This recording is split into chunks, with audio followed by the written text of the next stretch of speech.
Yo, yo.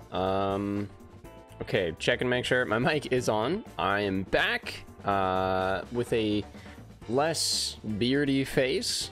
Feeling smooth skin today. And I'm back playing some Phantom Abyss. I had a really good time playing it the other night, and I also didn't know what else to jam today. I was like kind of torn between a couple other games, but I was like, you know what? I felt like I didn't give this one enough love. So, oh my god, showing more skin. Yeah. Ooh, showing off my thin little arms. But yeah, how's it going, man? How are you? Good to see you.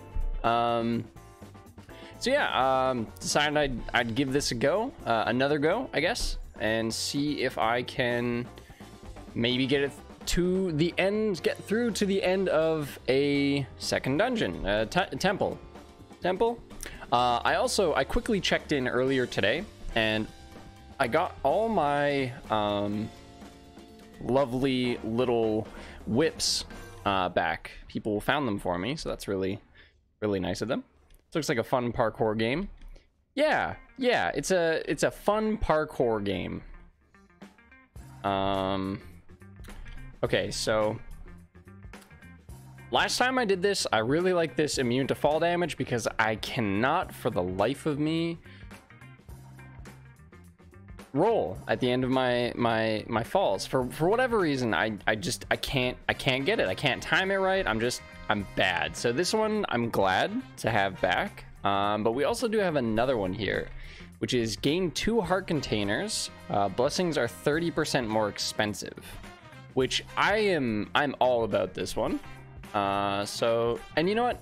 It seems that as long as we just simply unlock it, like pay for it the first time, we can always get it back. So let's go with that.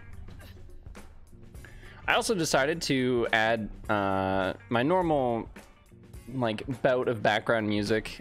Usually I like to try to not have music while I play through something for the first time, just to, like, you know, kind of really involve myself in the game. But once I like kind of got the idea of what's going on here and the hang of things, I was like, you know what, I'll just throw in some funk today. I was feeling funky. It's still really hot where I am right now, so it also smells a little funky throughout my neighborhood.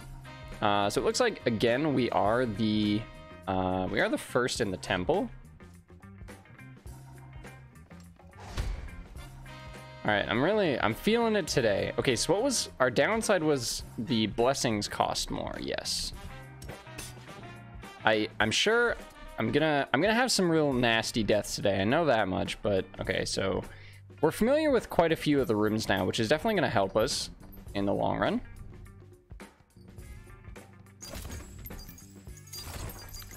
And I'm pretty sure that if we do this, there we go. Boom, there we go.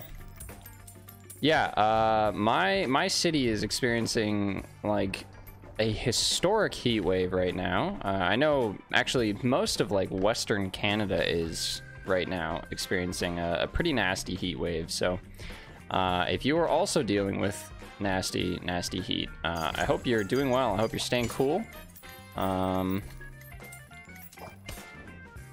Yeah, I think I saw that like no one in my like local vicinity was able to get like any sort of AC. Like electrical bills have gone up a bunch, like insanely, and you can't get a fan at like any like Home Depot or Walmart. It's absolutely crazy. Oh no. Oh, okay, so we lost a full heart. Oh, feels bad. Temps are going down here, so we might have a bad summer. Temps are going down here. Interesting. Sorry, and causing you're in the US East Coast? No. I'm trying to remember everybody's locations. Temps are going down though. That's crazy. I mean, I don't know. There's always like that. Netherlands, right? Correct. Netherlands, yes.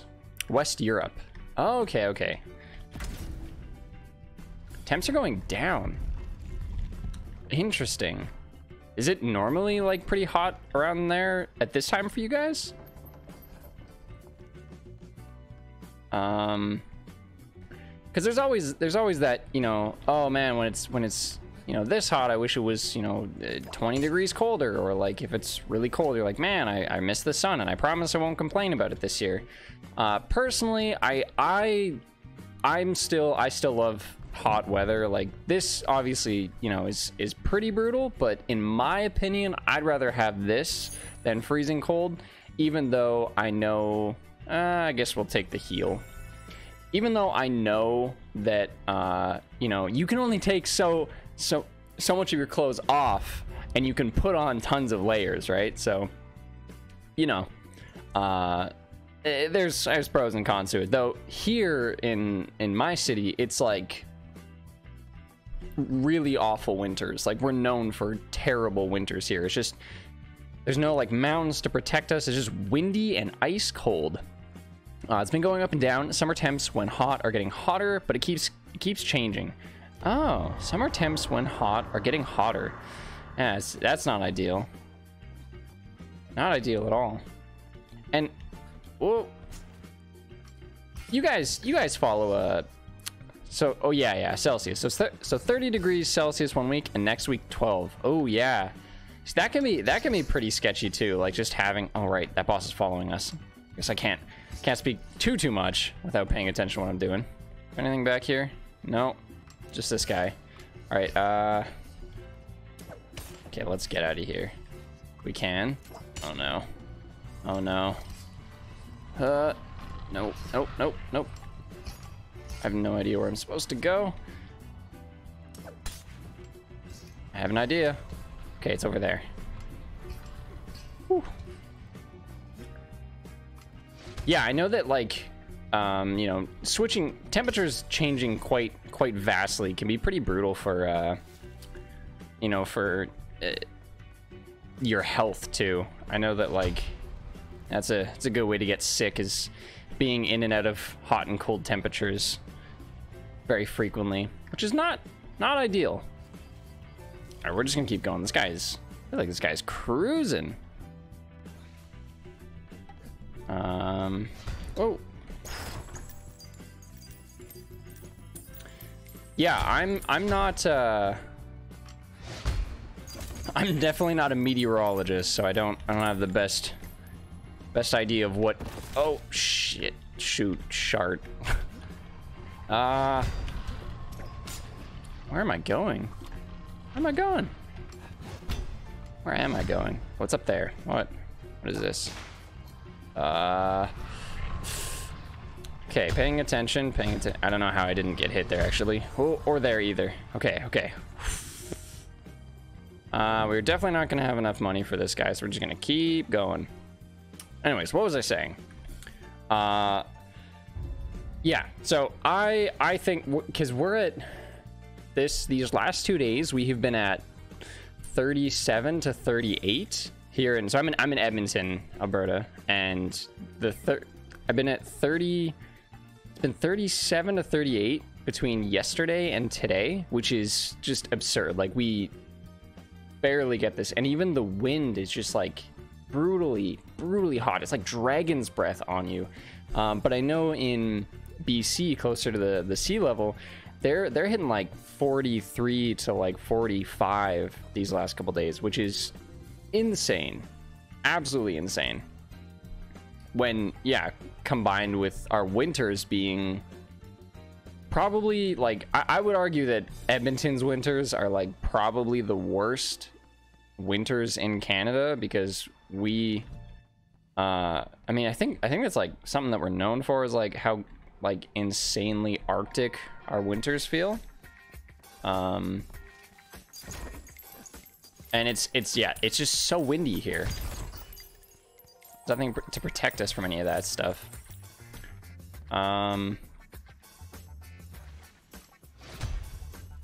Okay. But I did have the day off today, which is kind of nice. It's a stat day for us here in Canada, which is a little divisive for the country, I think, at the moment. But On vacation in Turkey, it was 43. Too hot for my family, but I was fine and outside. Yeah, 43. Oh, jeez. That's brutal. Okay, we're gonna just do what we did last time.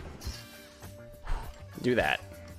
On a vacation in Turkey was 43. Jeez. I don't actually, like, I don't remember the last time I've had weather like that hot. I mean, even as hot as like what we're experiencing right now, I don't think I remember having this like ever. Like, I can't think of a time where it's been this brutally hot. Oh, jeez. For a second, I thought there was 2 of them. Not the case, thankfully. Yeah, what do you do in this weather? Because, like, today, I just lounged at home. Like, I didn't, you know, I had the day off and I wanted to do stuff, but, like, I just couldn't. Like, it was just too much.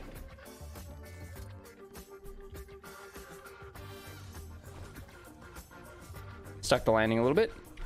Normally it would be 35 to 37. That's you know, I don't know. Like, I like hot weather, but I think like 30 is ideal. That's what I feel. I like 30 because I'm scrawny now. Like, I didn't used to be. I used to weigh a lot more, and I liked the real cool weather. But now that I've lost some of that pizza weight, I really dig the hot weather. But when I say hot weather, I'm like, yeah, 30 is like, I feel pretty comfortable for me. 37 to, yeah, 43, just ridiculous. Hold crouch, then jump to jump extra high. I don't think we've seen that one yet. Sometimes instead of taking landing damage, you will gain health instead. That's also tempting because sometimes I will biff those, but I kind of want to try the crouch jump. That seems fun.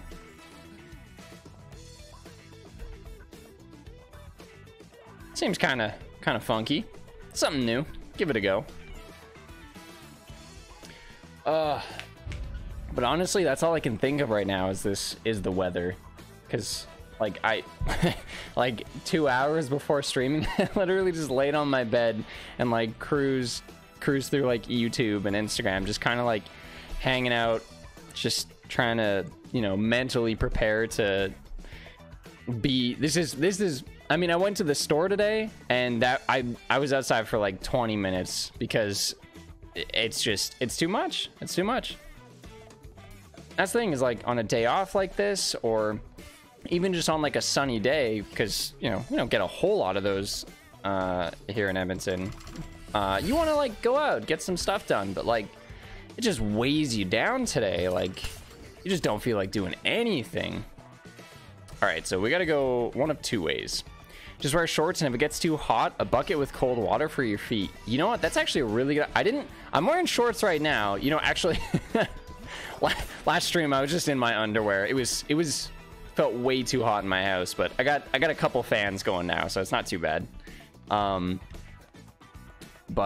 I like the cold water for your feet. That's pretty smart. Ooh, we fell for that. Almost fell for that again. Still wanted to do it to us. We didn't let him. Yeah, actually, I think I'm gonna do that this weekend. That's what I'm gonna do. I'm gonna do the cold bucket. I've also, so earlier today I was playing through Resident Evil Village, which I'm not like the longest time fan of Resident Evil, but I played Biohazard, and I gotta say, I love horror games so much, and I've been really wanting to stream it. But the thing is it's a really beautiful game, and it doesn't deserve to be put at 720p on my computer with like laggy frame rate or anything, you know, bad like that. So I really wanted to, and I was hoping I could try and stream it, just, you know, to switch it up, do something spooky. But either way, if you haven't had the chance to play Resident Evil Village, I'm totally going off on a side tangent here. Absolutely do that, because it is really good. I've played since Resident Evil 5, I think. Anyways, make sure to get a towel to dry your feet. Yes, that is also very fair.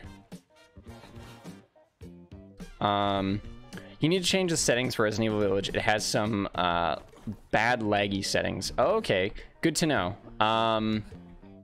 That is something worth noting. I would see, like, there's, I don't want to spoil like too much in case like anybody ends up watching this. I don't like to spoil games, other than just saying, hey, this game is really good, you should play it.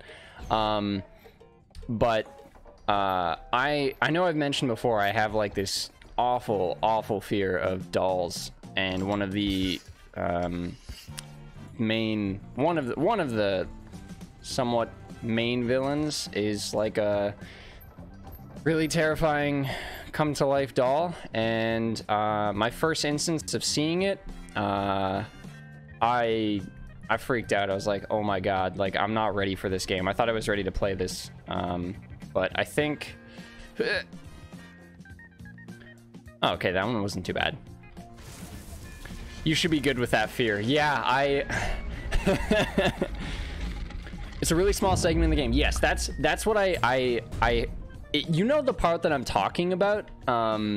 Like, I know that you know what character that I'm talking about, and there's the segment where you kind of like meet them all. Like you meet all the like boss type characters, and they're kind of like sitting in the room, and you come like face to face with the doll thing. Man, dude, I just like everything else, like jump scares, things getting loud, kind of sketchy. I'm like, yeah, you know what, that does spook me, absolutely. You know, it's like it gets to you. But I've, you know, I can kind of like train myself to, you know, clench or be prepared for, you know, something to jump out at me. There's a lot of like horror game tropes, or, you know, things you see in horror movies where it's like, you know, things are getting like the sound goes absolutely quiet. You're like, okay, something's gonna pop out here. You can kind of prepare for it. But even though I'm prepared for that, like I know what it looks like, I know what it is, just gives me the shivers. Like, and it's like her face, what she looks like is just ingrained in my head now. Like more than any of the other characters have so far. You can skip the cutscene in that part, so it gets better. Oh, okay, that's good to know. So we grabbed another relic. I think I was supposed to go farther, but we grabbed another relic just for the heck of it. Kind of wasn't fully paying attention to that. I was kind of lost in my own word vomit there, but that's good to know that I can skip certain cutscenes. I know that.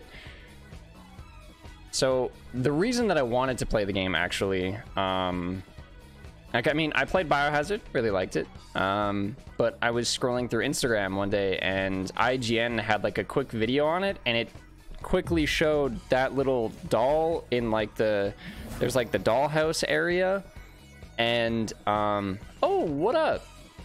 So this just contains 2 heart containers now. That's awesome. Cool. So we got to upgrade a whip. And that's what kind of like enticed me to want to play the game, was to, you know, kind of like maybe overcome a fear a little bit, you know, something like that. So yeah, maybe at some point, if I'm feeling frisky, maybe this weekend I'll just randomly, you know, pop the stream on, see if I can get it to work. But obviously it won't be like a playthrough or a walkthrough, as I've already put in like 4 or 5 hours. But I've seen full gameplay and speedruns skip cutscenes. Yeah, I mean, like, I don't want to speedrun it, because like I want to indulge in the story, but that's like the one thing that it just like, like it's almost helpful in like getting over it kind of thing. Like, oh, 6 explorers have died here. That's way more than before. And we're still rocking the same whip, which is good. Okay, so we need to go farther this time. So I think I'm gonna suck it up and just try and deal with that. But I see that you've likely beat the game they're causing, so I'm glad I'm glad to know that there's some some speedrunning strats there. Oh yeah, we can go up here. Oh, that's oh. I thought it was gonna be safe to start walking onto that. It's one cutscene unless you count the intro with the baddies. Oh, okay. So it's probably just that cutscene that I had initially seen that kind of sparked my interest. That's not too bad then. It was kind of like takes me back to if anyone is familiar with the series, the Conjuring. I think it was the first one where they kind of like introduced Annabelle, and I remember, like, you know, that's probably the reason that she got like a spin-off or a couple, was because like the doll's freaking creepy. But I remember seeing her like initially in like the original film or whatever it was, and just being like, that was the scariest part of the film for me, just her existence. Also, I hate that boss fight, not because of dolls. I'm not looking forward to that. Okay, so I played through I'm probably gonna butcher, and they've said the name, but Damaskro, whatever. I did that boss fight, really cool. Like the, you know, her form, you know what I'm talking about, is really cool. I was like, damn, that feels very Resident Evil-ish, mixed with, you know, vampires and stuff. So it was cool. I like that fight. It was fun. I drop down there? I can, but I'll die. Oh, what? Why did that decide to... Oh, man. That took forever to come cruising by. But I am excited for... I mean... horror games are fun. I remember Outlast. I think Outlast is what really got me into like horror type games. I just remember having such a fun time playing through the first one. Such a gem. I played the second one. It's good. You know, it's nothing crazy. They didn't really like reinvent the wheel with that one, but did I play Until Dawn? Yes, I did. I only played it like one time. But it was phenomenal. Like, what a great game. It's been a few years since I played, and I remember I'm pretty sure I accidentally killed like all the characters that I wanted to for sure keep alive. I didn't bother to go back and try and keep all of them alive, but yeah, what a great game. They got another one like it. Oh yes, was this? Oh no, it's the blade. God damn it. I was like, what is hitting me? Paying attention. All right. Yo, that's not good. They have another one. Wait. Someone was telling me about that. Oh, we can't afford this blessing. Yeah, I guess we'll heal a heart. Damn, that was brutal. Look up the name. Okay, yeah. That would be cool. Someone was telling me about that. Actually, my coworker was telling me about that. She was telling me that, it's about a bus getting stranded. Okay, because my coworker, I think Until Dawn's like one of her favorite games. She just like the whole like choose your own adventure type thing. But it's kind of like a movie, which yeah, it's really good. And she was telling me that there was another one. I'm interested to see what you come back with, because I feel like I might know which one you're talking about. But yes, Until Dawn, very fun game. If that's your sort of thing. You like the kind of like, and I'm a sucker for the games that are kind of like movies, and I like linear gameplay with a good story. And if it's a good enough story, I'll play through it like 7 different times. I can't jump up there. All right. I thought, so I've been doing a really bad job on this temple, I guess. Oh, okay. Right, we got Farty McGee over here. Ah, man. Okay, this guy, you know what? I'll give it. This guy doesn't feel as bad as the laser beam guy. I just anticipate him all the time.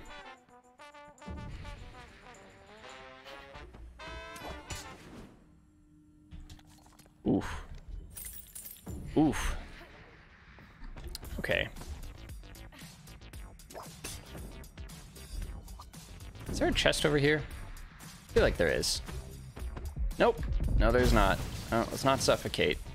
So we did learn last time that the poison can actually kill you.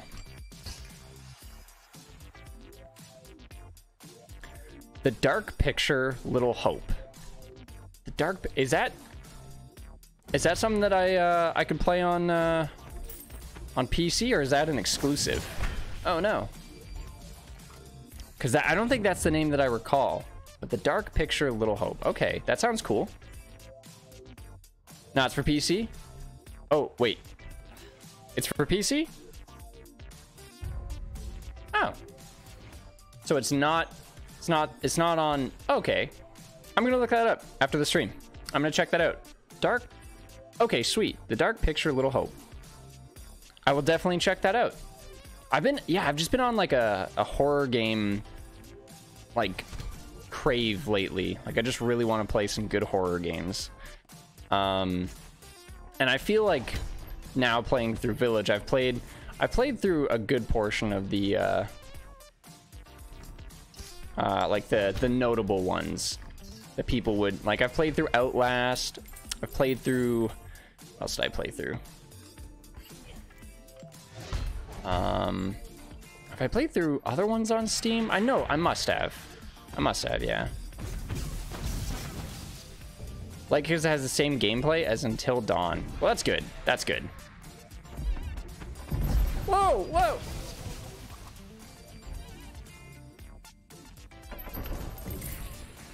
I'll take it. I think I just got stuck underneath that, and it didn't kill me, so, yep, I'm cool with that. Oh, it's a dead guy. What do you know? I'm very excited to check that out, though. I'm going to check that out after this stream.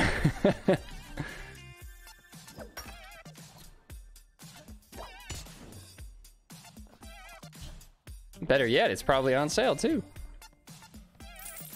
Came out last year. Oh, dang. So, somewhat new. I'm surprised I didn't hear about that. Because I feel like there's very, very select few horror games that ever really get to, like, the front of people's minds. Like, I got a group of my friends to get together, and we were playing Phasmophobia, and I really enjoyed that game. I got, like, really into it. Like, I was all about it. Okay, we also have this symbol bugged at the bottom of the screen. Yeah, I think it was trying to kill us. Oh! Okay, did it again.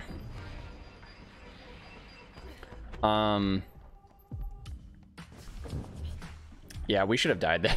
I think we should have died. That's okay, I'll take it. Hold slide to hover off ledges and defy gravity. Let's take the longer whip range. Right, and we want to go through the second temple. That's what we're gonna do. Less rock. Whew. Just gonna drink some water here. What other games have I got a bunch of games on the Steam summer sale. I might get a couple other like cheap ones. I picked up Geometry Arena, which is like a roguelike that kind of came out, and it's similar to Nova Drift, which I played a little while ago. And what's the other one I picked up?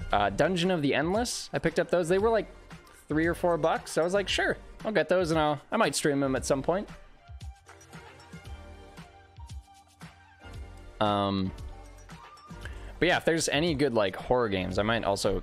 Village wasn't on sale, but I told myself that I just really wanted to get it, so I made sure to pick that up. But okay, it's 24 Canadian. Wow, you were spot on with that conversion, hey? just locked and loaded.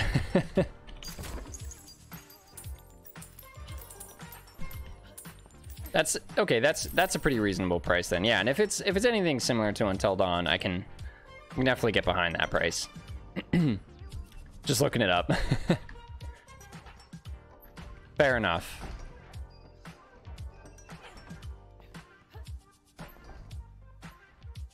Little Hope. Oh no, damn it. Okay, I found a cheat code last time to go through here. It was just to run along the side.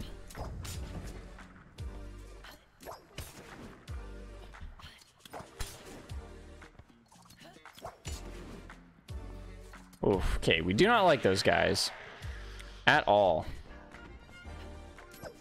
Oh! Okay, again, that should not have let me do that, but I'll take it.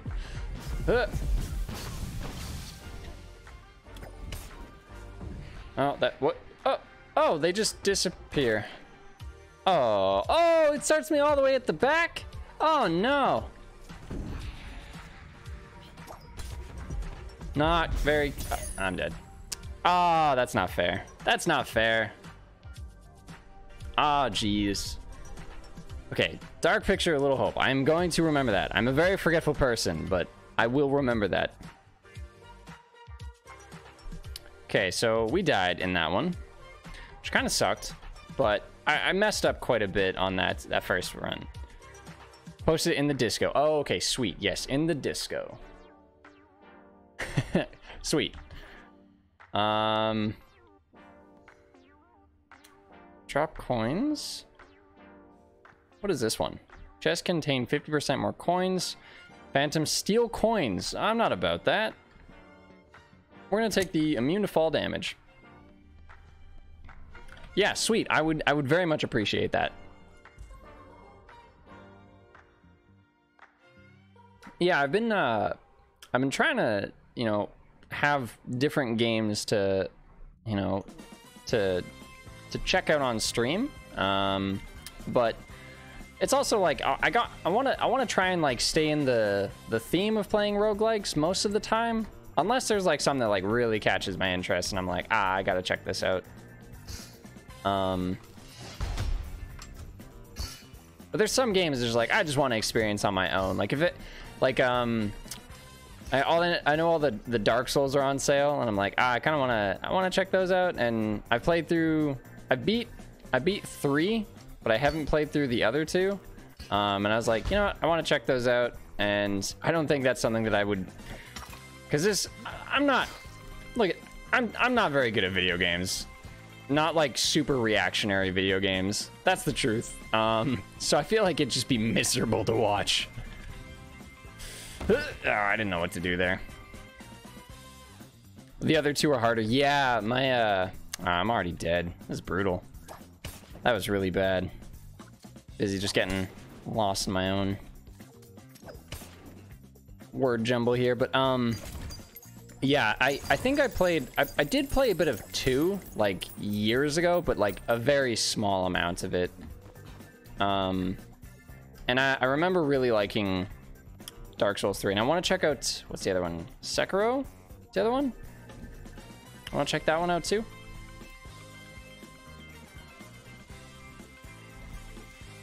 Oh boy. Oh, okay. I'll take it. Sekiro is better? Okay. Dang. Yeah, my roommate says the same thing. He says it might be his favorite one. Just different. Okay. I have a PlayStation 4 and I have a sealed copy of Bloodborne, which I've yet to play. I just haven't had my PS4 on in a hot minute. I have it stored away up on my top of my closet there. I've been meaning to get around to it. Huh, weird. Can't watch Bloodborne because it's 30 FPS. Oh yeah. That's fair.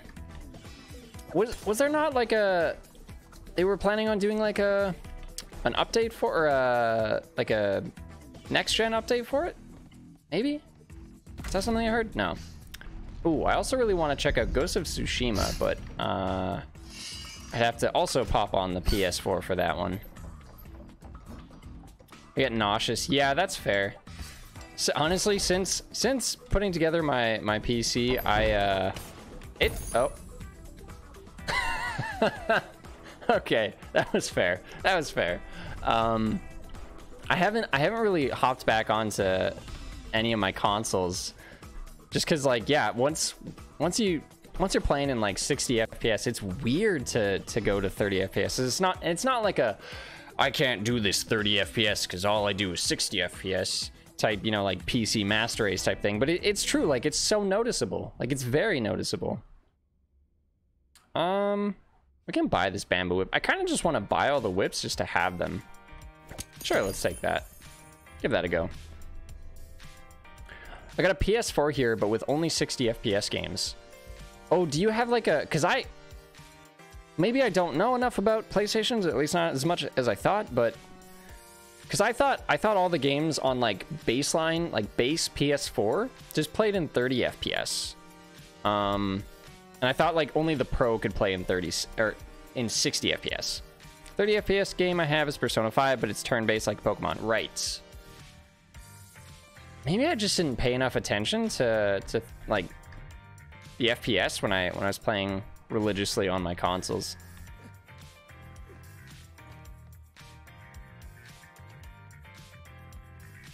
That could be the case.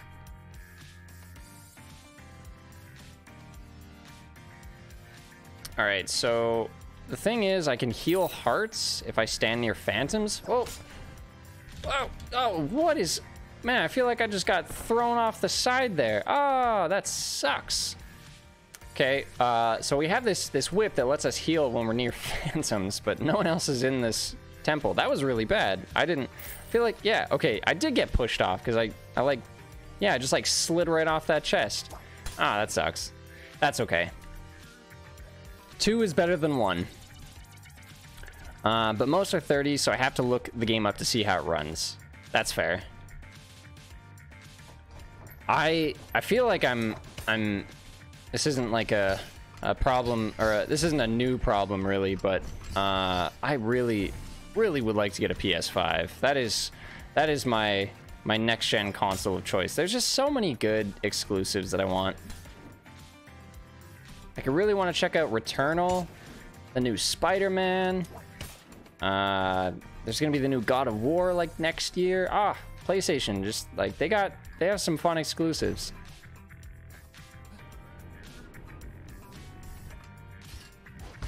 Ooh.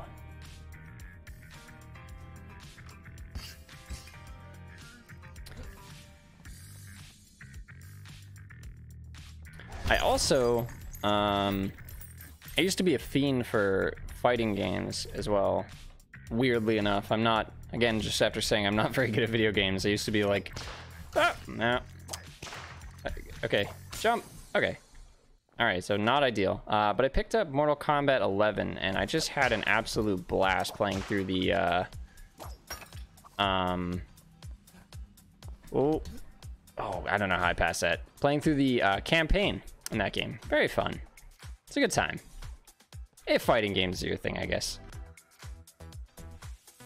Oh man, I butchered these last 2 runs. Feels bad. And this whip doesn't do anything for us when there's no other phantoms to heal from. MK campaigns are good. Yes, they are. Like, you know, maybe that's a little divisive. I was talking to a couple other people who said that they're not like a huge fan of them, but they're just fun. I don't know, it's just fun, goofy. They somehow find ways to put your characters into these fighting situations just to kind of like follow the story, and I kind of love that. I'm not usually like an action movie type of person, but oh, heal me. Heal me. Come here. Yes, we got all our health back from that. Okay, it paid off. Same with Injustice. Yes, I got really into Injustice 2 like a couple years ago. Got very into that game. And yeah, very just like, they're just fun, kind of over the top campaigns, and I love it. And you like, I usually just play on medium, and I'm not like super good. Like there's no way I could be.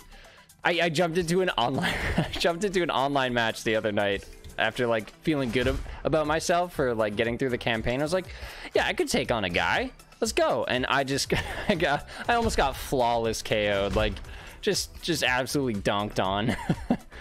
But yeah, it's a fun time.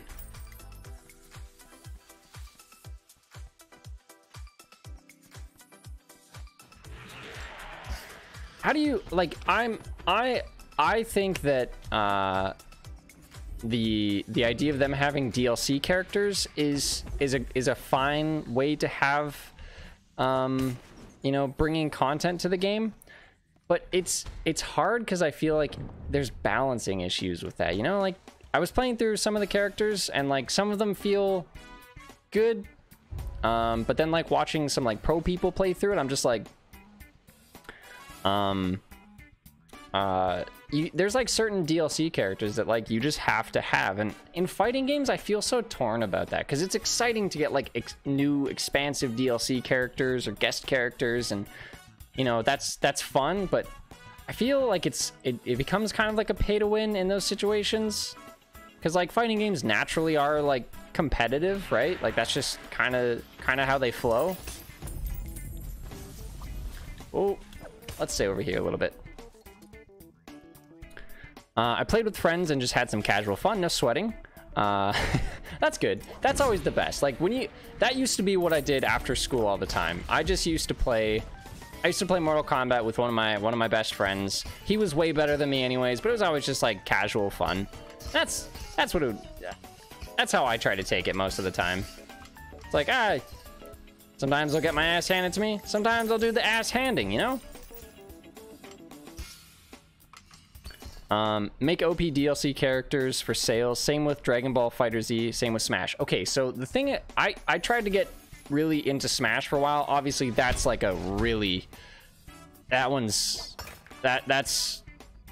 is a pro level type fighting game for sure. I mean, they all can be, but Smash is like dedicated, like very dedicated players. And I know that like seemingly one of the best characters, or like one of the named best characters, is Joker from Persona 5, who is notably a paid DLC character. And that just feels to me, I feel like that kind of like it's tough because I feel like that kind of takes away the spirit, something about it just, I don't know, it feels a little disingenuous. I don't know. He's the newest Smash character. Joker, is he the newest one? Is he? I haven't paid attention. Okay, wow. How do I get out of here? All that is I can't get out of this spot. Okay, now we go.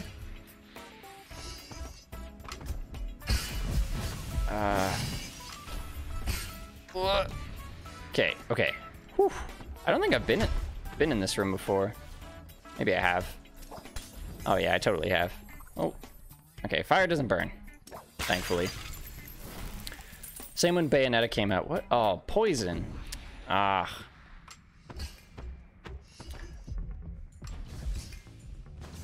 Yeah, I don't know. I like it.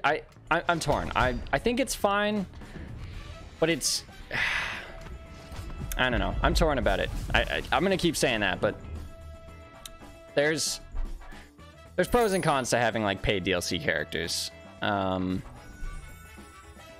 And yeah, one of the biggest cons is that if they're really good, it kind of becomes a pay to win situation. But the excitement of having like new content for your game is awesome. Like I love that. And like, I mean, that's kind of just video games, and we kind of just have to accept that microtransactions or just paid extra parts on top of your full paid game are just how it is. People vote with their wallet, and I mean, people keep saying yes, so that's kind of what it is. And I won't lie, like I'm a sucker for it too. Like there are definitely some games that I'm willing to shell out my hard-earned bucks for. So yeah. Fine when balanced right, but it's almost always pay to win. Yes, exactly. Yeah, it's it's almost always pay to win, and you especially feel that when they're a really good character. Like, you almost have to have them, or at least have them to understand how they play. Even if you don't play them, it's like you kind of just have to have them to have them to respect their you know, power, you know?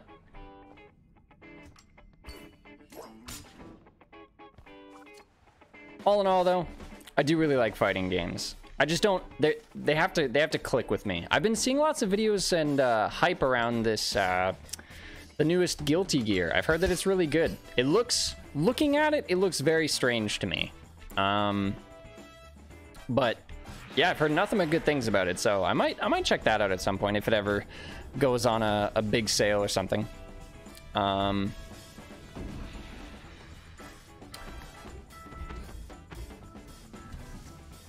Ooh. Ah, why am I over here? Oh, this is why. Also, back onto Mortal Kombat. Oh, wow, that felt like that came out real fast. Ah, that was silly.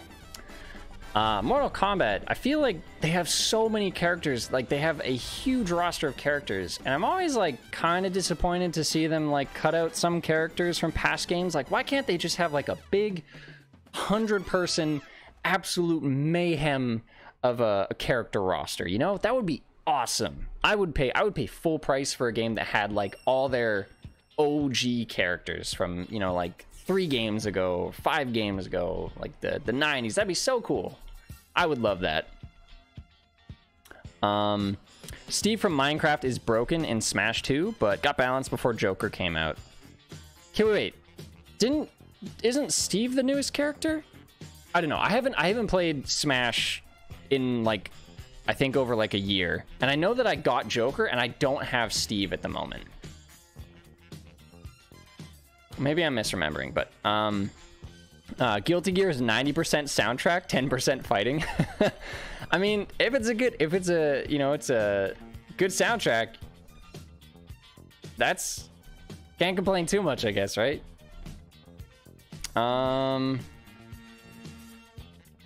Drop coins in water to heal, drop coins when damaged. We're just gonna take a regular whip. Yeah, I mean, as long as the soundtrack's fire, right? The other thing that seemed interesting to me with Guilty Gear, at least the newest one, is that like it has like a pretty small roster too. I think it only has like 15 characters or something like that, but it's got great reviews. Tons of like big names are playing it too, like people who don't even play fighting games very often. The fighting is good too, but the soundtrack just slaps. Oh, okay. So you're not discrediting the fighting, because it is good fighting, but the soundtrack is just unparalleled. That's exciting to me. I love a game with a good soundtrack. That's how I feel with Hades. I absolutely love the soundtrack to Hades. I bought this. I don't buy soundtracks to games, but I bought the soundtrack to that game because I just liked having it.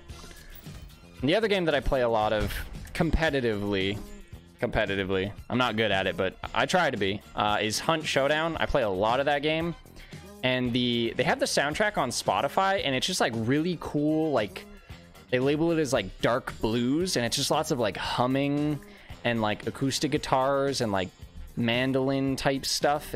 I don't know, I'm all about that. I think it's really cool. Good soundtracks in games, they go underappreciated, but they're very important. Like, very important. I wouldn't say it, maybe I don't know if it makes or breaks a game, but it definitely, you know what, actually, yeah, you know what, maybe it does. Maybe it does.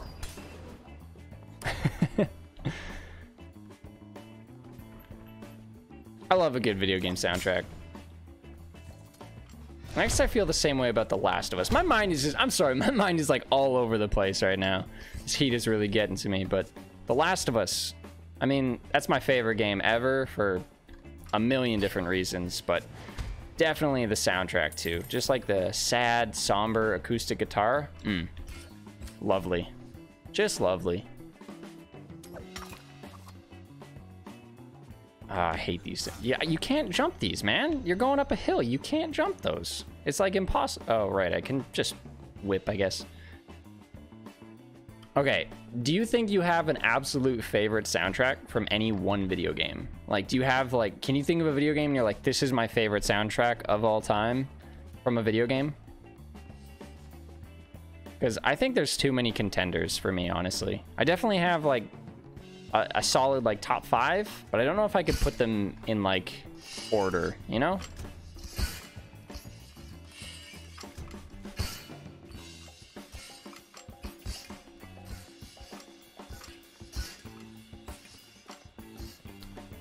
Okay, did I miss? Oh, I did miss a chest. Let's not miss that.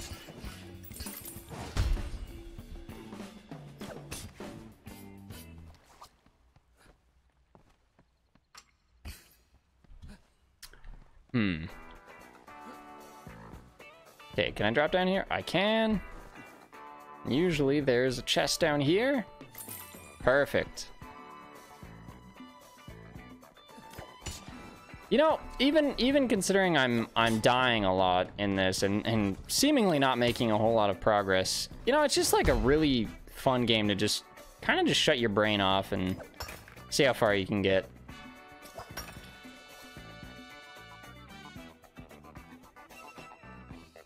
Also, maybe I'm jinxing it, but I feel like I haven't seen the boss.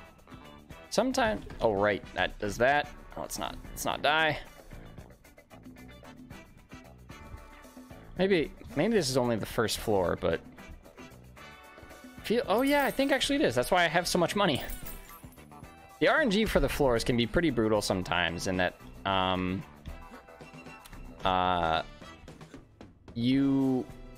there'll be entire floors where there's like no chest, or like you get to the end of the floor really quickly before you can get the chance to get any money. Okay, yeah, I think this was the first floor. All right, what do you got for us?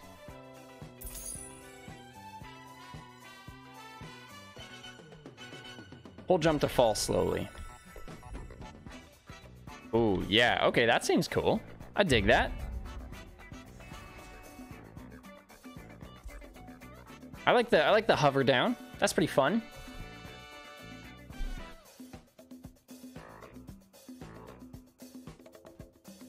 OG StarCraft Terran themes. OG StarCraft Terran themes. Okay, so I'm not familiar with StarCraft, but that's Terran. Terran is... There are a lot of spikes here. Like a lot of spikes. Oh boy.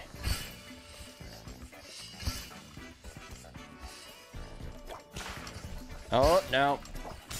Ah. Where do I go? Okay. Okay, yep. He just does not wanna whip onto anything. Oh. Alright. Let's check this out. You sent me a link? Alright, let's check this out. What do we got? Oh, am I gonna go? Oh, I can't. I guess I can't play that on stream. I might get in trouble if I play that on stream. But I will check it out. I will check it out. I have the link up, so I will check it out as soon as I'm done. I guess I can mute my desktop real quick. Let's do that. I'll mute my desktop for 1 second, so I can listen to this. Let's see, what do we got?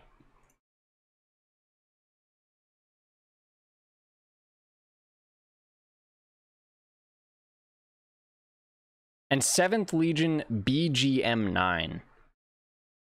Okay. BGM-9. BGM? What is that?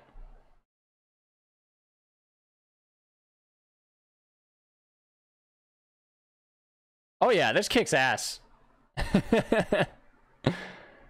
Background music. Oh, okay.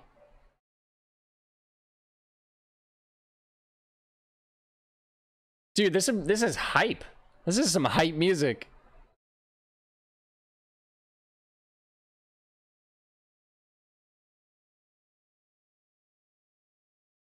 I know enough about StarCraft to know that it's Oh, okay, old PC games had BGM files for music. Oh, okay, okay. Okay, I guess I can come back here now.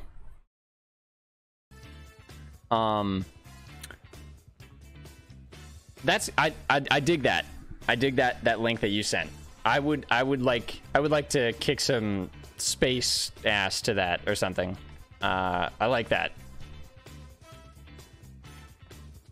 Blessings are cheaper. Okay, so all these whips are captured. I still can't get this one. Let's take this one. Let's take this bone whip. That reminds me, actually. I picked up Total War Warhammer 2, which is a strategy game, and I don't play a lot of those, but I feel like after playing that, I could get into something like StarCraft. I kind of just like, I know they're not exactly the same thing, obviously.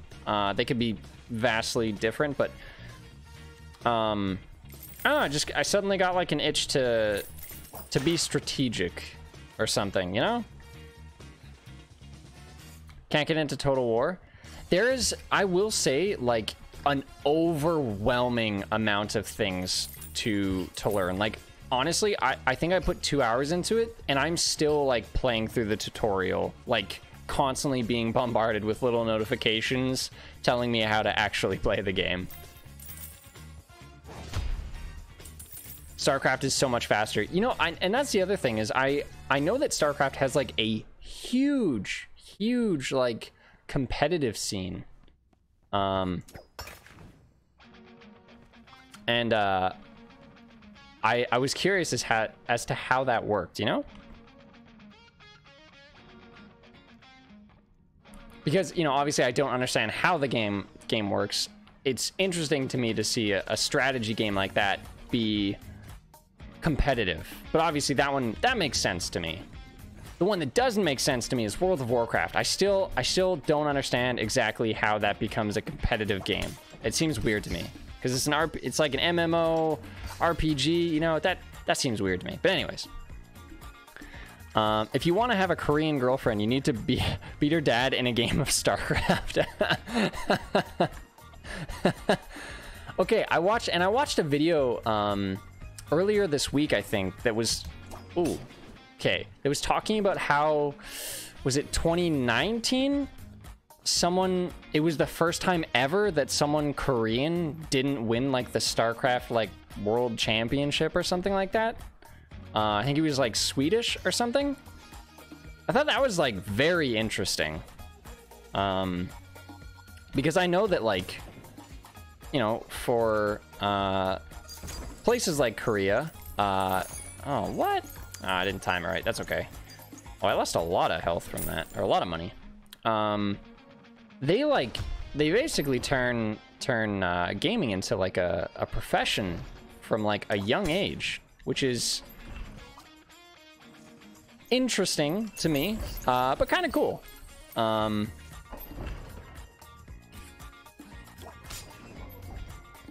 Any more chests over here?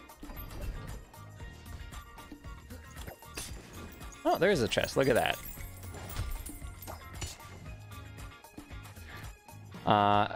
WoW has arena, 2v2, 3v3, and 5v5. In Korea, you watch StarCraft on TV just like hockey or soccer. Interesting. I wonder why it's StarCraft, you know? Like, I wonder why it was... I mean, I know, like League of Legends is really big for, you know, a lot of different countries and ethnicities and that sort of thing. I know it's similar in, like, I used to be really into Overwatch League, and I know that, like, I mean, even now, like, half of the teams are, I think there's a couple Korean ones and a Chinese team as well. I mean, and there's nothing wrong with that, obviously. It's just like, it's crazy to me that, like, that's like, for certain, like, you know, areas of the world, like, how important those things are. It's just like, kind of, it's crazy to me, right? Like, I mean, when I was a kid, my parents told me to go outside and like stop playing video games, you know? obviously that didn't work because here I am, but I mean, I still didn't get any better at them during that time either, but I still enjoy them just as much as I did when I was a kid.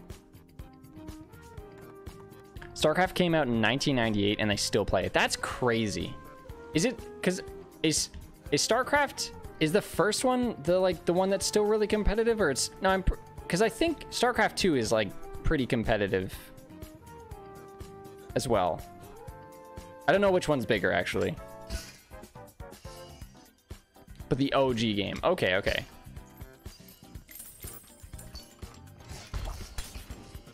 I feel like me and this Phantom are just kind of like rolling together.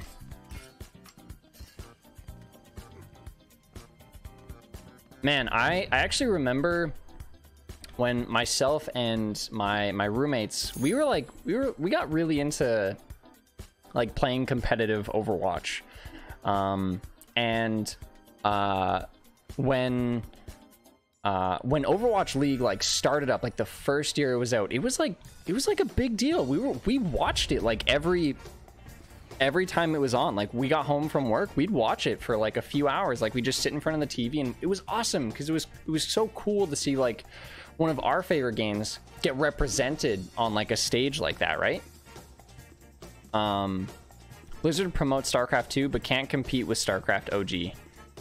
Okay, and I'm assuming that they probably don't like keep promoting the original StarCraft because it's not their like newest IP or something, right?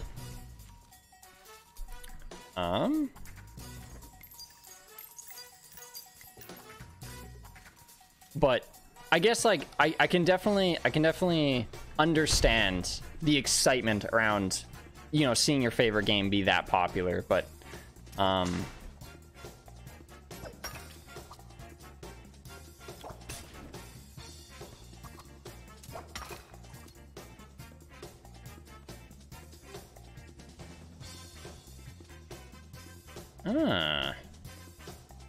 let's see, can we do it?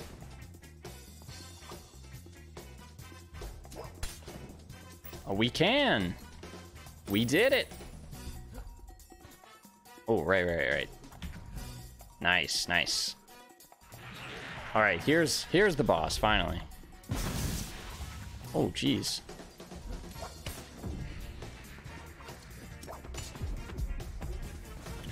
Okay. All right, focus. All right.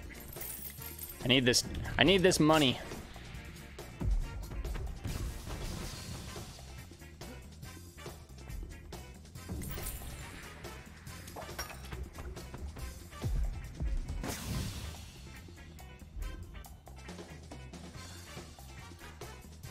They hoped by making 2, it would also get the same amount of esport players, but the micro is gone in StarCraft 2. So OG is more skill-based. The micro?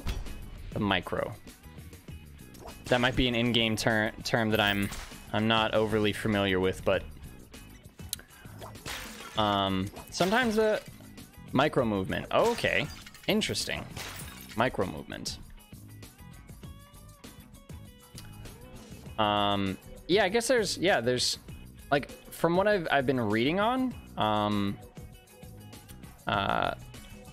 what is it? Mortal Kombat 11 is not as competitive as like 9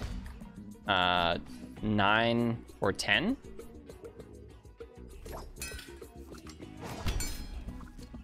And so a lot of people feel like it's not as good of a game. So I get that. Like, I understand, you know, people not being into like the newer releases of their favorite IPs or whatever.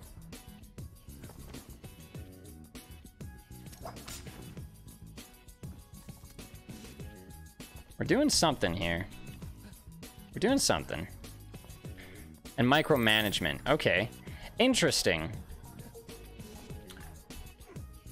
Because it's like, StarCraft is like, it's like strategy, but like,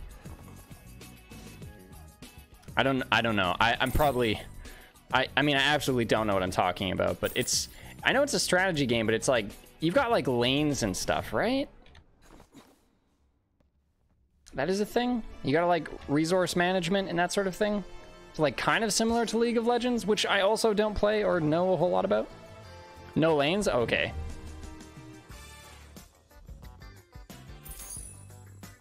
Chance to avoid damage. Yeah, let's take a chance to avoid damage. See if Lucky can save me.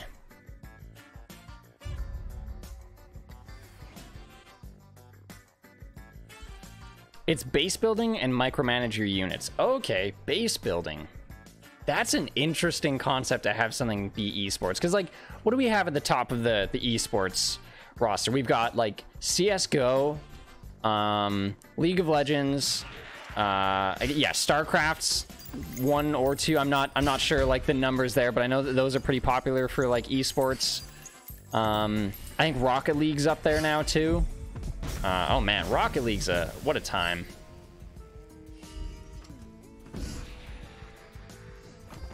Ooh, there we go. Oh no, what is this?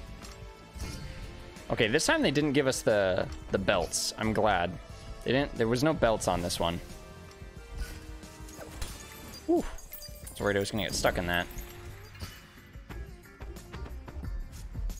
So I don't know the scale, I guess, that StarCraft is on, but it's interesting to me the variety of types of games that get esports, you know, play, right? Like, to me, in my head, that seems like a crazy concept to have as, like, something be competitive, you know? Like, base building? That's so strange to me, right? But I mean, hey, it's popular for a reason.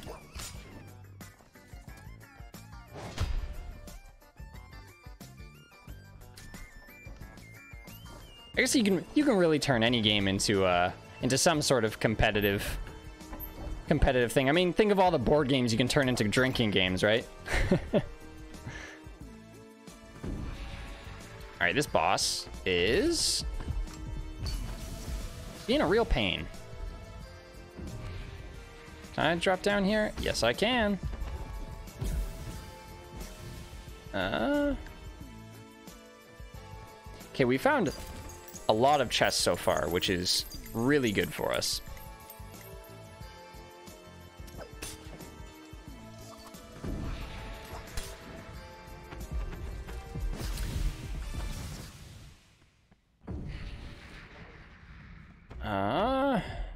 Oh, drop down here. Oh, what?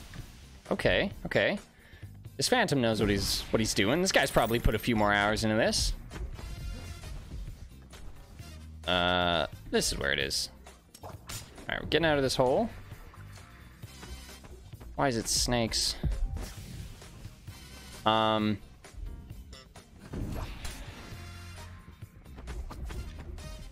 other games? What other games are at the top of esports similar to that? I'm trying to think. Do you still play, like, consistently on StarCraft, either the OG or number 2? Oh, where is our key? And if so, or if not, I guess, what do you think would be your if you had to compete in an esports game, what would it be? And would it be StarCraft? What would it be, and why is it StarCraft?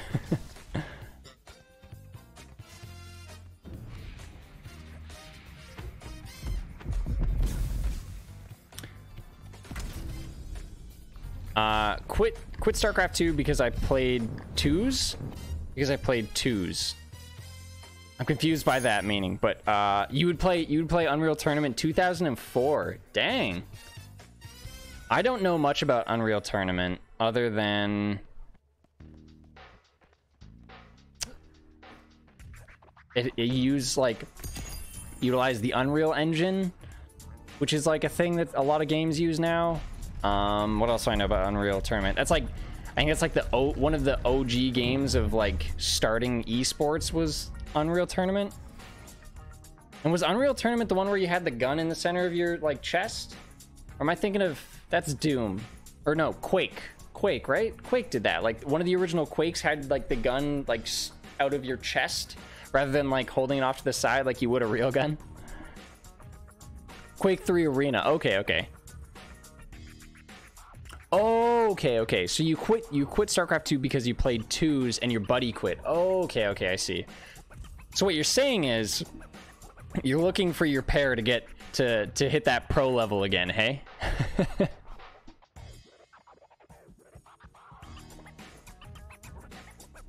I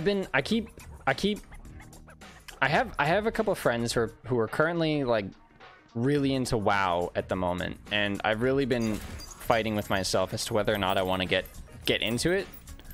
And then it's funny, as I've been contemplating this over like the last couple of weeks, I'm like, oh, I want to get into it? Am I gonna enjoy it? You know, that sort of thing. It's funny, as I've been thinking about that, I saw a thread the other day that was saying that quitting WoW for this person was worse than for them to try and quit smoking. And I'm like, damn, that's insane.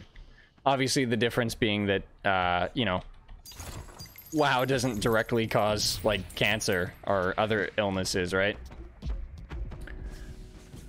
Oh, okay, all right, I gotta get out of this room first. Gotta get out of here. I hate this room.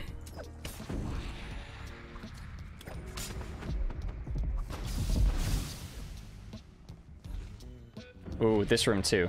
Okay. Gonna get us out of here. Whoop.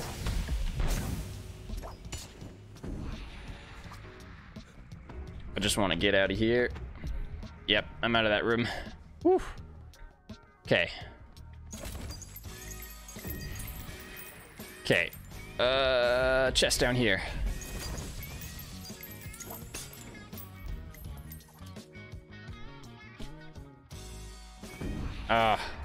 Oh, come on. Still poison? No.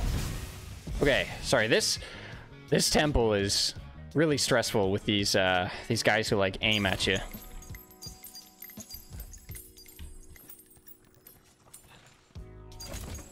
Don't worry. We're gonna get through this. We have a lot of money too, which is very helpful. Yeah, I just gotta keep moving. Oh, there's gonna be a chest over here. I can feel it. Maybe, yep. Oh, smash my head into the ceiling. Sweet, okay.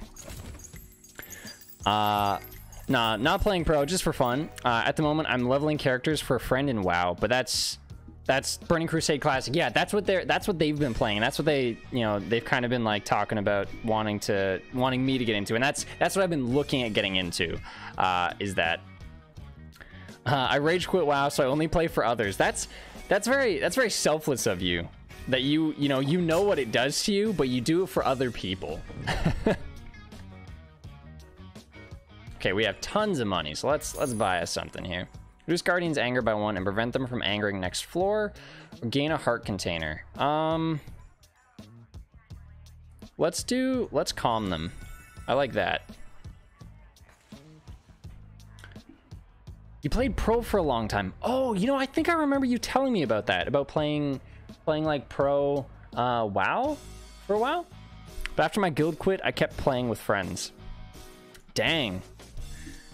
See, that's playing pro WoW seems crazy. And that's the other, I think that's the biggest thing stopping me from getting into WoW is knowing, well, how long the game's been out, but also like how I don't know anything about the game. I guess those things kind of go together. Like, people are gonna know so much more than me, and it's almost like overwhelming. Like, am I gonna be helpful to my friends? Like, is it gonna be worth it for me to even be involved, right? Like, I was kind of asking them what character I wanted, or like they need, or what character I should play. And I usually like playing, because I'm not the most mechanically inclined, I usually like to play support characters or like tank characters. So it's kind of like looking up builds and stuff and kind of just like checking things out. The other thing that was a little overwhelming to me is that it's a subscription game. It's like one of the OG subscription based games, and like that kind of freaks me out a little bit, because I'm just like, I don't know, it kind of scares me a little bit. Then my brother died, so I couldn't. Oh man, I'm sorry, that sucks. My condolences. Then in WOD, the community got extremely toxic. I played DK. I know those. I'm sure I would recognize. I forget what those are. Expansions, right? Death Knight. Oh, Death Knight is, yeah, okay. Death Knight is, yeah, right. Yes. Death Knight. Is that actually a class or just like a certain build for a class? Because I feel like I've heard that before. Warlord of Draenor. That's an expansion, right? Is that what I'm thinking? Okay, these ones are somewhat new. Oh, this is crazy.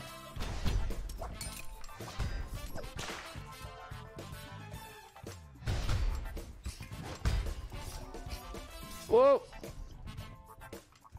I don't know how we didn't take damage there. I felt like that might have been cheating. Ooh, okay. Is there gonna be a thing over here? Oh, just a way out? Or is this the way we came in? Is this not the way we came? No, this is not the way we came in, is it? No, it's not? Oh, it's not. Yeah. Oh, there's a chest over here. Okay. That worked out. Yeah, we got a decent amount of money from that. Warlord of Draenor. Oh, it is a class. Okay. Warlord is... Oh, Warlord. Yeah, okay. Warlord is an expansion, but Death Knight is a class. I thought Death Knight was just kind of like the name of a certain build, I guess. But again, I sound probably like a moron about this, but I genuinely, I don't know enough about WoW. Friend asked me to help his guild for a boss, so I said yes. The guild sucked, but that's fine. They started bitching about my gear, failing on tanking the boss. Yeah, see, that seems like pretty toxic. They're like, oh, hey, we need a hand, but you suck. So, like, thanks a lot, dude. Kind of thing. And that scares me. Oh, right, we can stand in water, and that'll heal us. Forgot, that's the whip that we got. Yeah, see, that's no fun. Like, I don't know. And that's what scares me. That's what I'm afraid of, like, getting into the game for, is like, I don't want to, like, be, you know, a somewhat important character just to, like, let everybody down, you know? Like, I was looking at playing a cleric. I'm like, oh man, I'm probably going to disappoint people because I don't know what the hell I'm doing, right? That kind of freaks me out a little bit. So after betting all my gold that I could solo tank the boss and killing it. After betting all my gold that I could solo tank the boss and killing it. Wait, so did you? Or is that you were like, oh, I can do this, and then it didn't end up working out? See that? Yeah, that scares me. I like playing tanks and healers. I'm like, I feel like I would end up letting the team down, you know? You did do it? Oh, nice. Nice. Good stuff. Okay, yeah, this is all uncharted territory so far. But we're finding lots of chests, which is cool. Then they went on how good they are, and I just called them out and rage quit. Yeah, that can definitely be, like, super frustrating. Like, you have to have, like, the right, and obviously it's not easy, especially if, like, you know, you're longtime friends with certain people.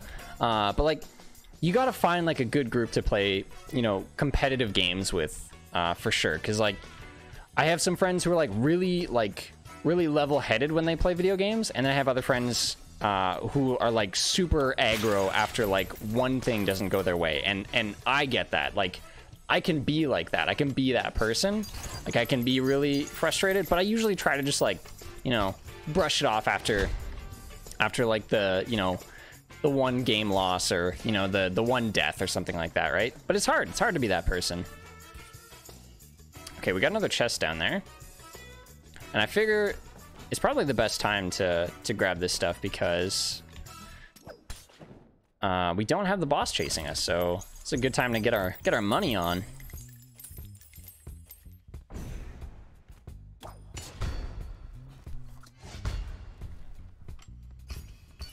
And then we go back up here.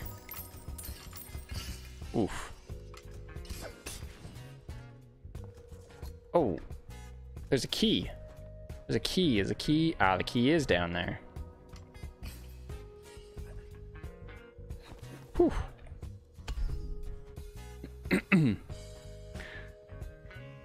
My friend understood after playing pro, I just helped others get better.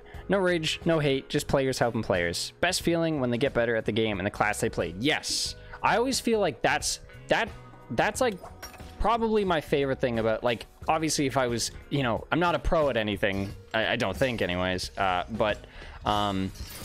shoot. That sucks. Oh wow. We lose a lot of money from that. That is insane. Is when, like, you get to make someone better at a game just for, like, the sake of making someone better at the game, you know? I think that's, like, probably one of the best feelings. It's just, like, someone wants to, like, learn something and you're able to use your knowledge to do that. Getting a group for raids or dungeons is hard now because people leave and steal items. Oh, that's not very cool. I'm also not familiar with the raids, I guess, but I know that, like, you kind of need, like, a whole squad to do it. It's like the longer whip range. All right, let's see if we can get through this one. It's 10-man or 25-man raids and 5-man dungeons. Okay. Dang. 25-man raids. Yeah, see, I know that if I get into it, I've got, like, a solid group of people who are doing raids. Okay, this is new. Oh. It's just, yeah, I'm anxious. I'm a relatively anxious person when it comes to stuff like that, and so it's tough for me to. I'm just worried I'm gonna, you know, let people down or whatever. Like, you know, I'm going into it knowing that, you know, the dudes there, I think they're pretty solid dudes, and they probably be like, oh, like, you know, it's all good, but at a certain level, like, I mean, I'm playing this, I've been playing for a few hours, I'm still gonna mess up, like, a lot, like, super, like, juvenile mistakes, and that's probably not gonna go away. If even, you know, it probably take me, like, you know, hundreds of hours before I actually am good at it. Good at anything, really, but... Oh, no.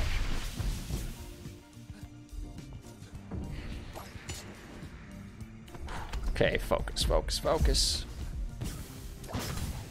Ooh, that longer whip range really helped us out there. Whew, let's get out of here. Open, open, open. All right. Oh. We can get up there. Ooh. In vanilla, we also had 40 man raids. Holy, that's a lot of people. If you need help about what to play or how to play, I'll help you out. Okay. Well, yeah, I might have to hit you up. Make it sound way harder than it is. WoW boss fights. Yeah, I guess I'm known to overthink things from time to time. But yeah, I guess I'm worried about that situation. But yeah, absolutely, I will definitely hit you up. I'm kind of just like, yeah, I'm debating on, like, you know, paying to start getting into it. The other thing is like, I do want to make sure that I get to continue streaming. That's a big. Oh no. Oh, what? Oh, and he still do the thing? Ah, nah, that's bad. That's not good. All right. Yeah, I still want to be able to make sure that I can do the streaming stuff. So I gotta try and balance out exactly what I'm doing. But I would potentially like to get into it. I've been wanting to get into, like, a decent RPG. Plus, like, I've got a few friends that have really been on it for the last little while, and, like, you know, I kind of miss them, so I want to, like, hang out with them, see what they're up to, that sort of thing. Is there water down there? I think there is.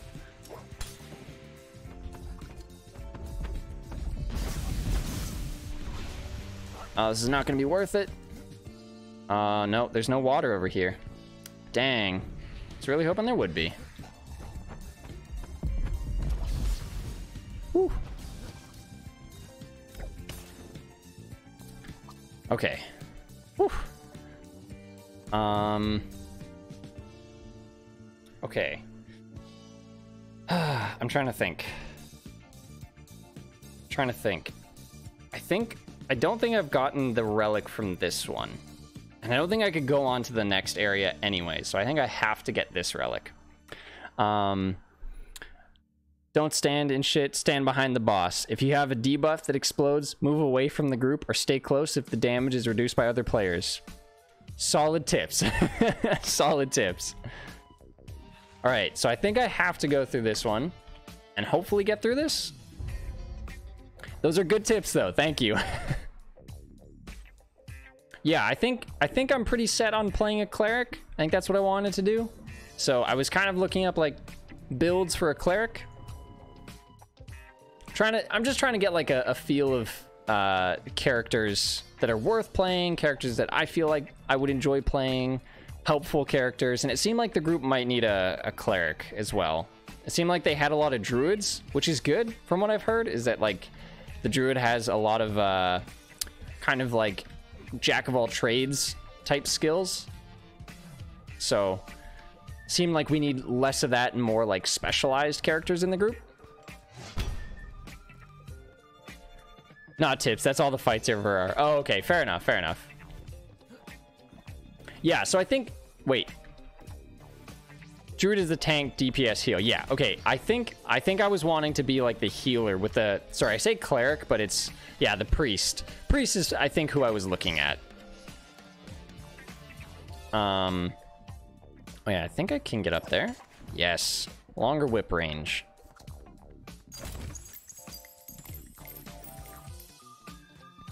If only I could read that. This sign doesn't affect me because I can't read. I don't remember which way. I think I needed to go this way. Yep. Whoa! Oh, I did not notice that.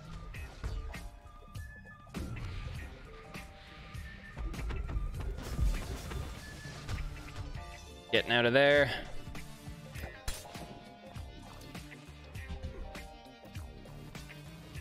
Whew.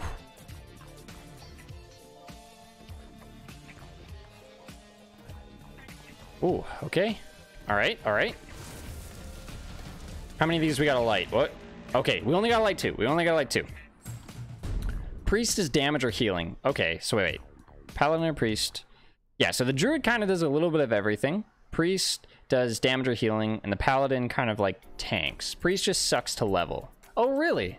Oh, okay. I did not, I said that like very matter-of-factly. Oh, really? But actually that's, I didn't know that.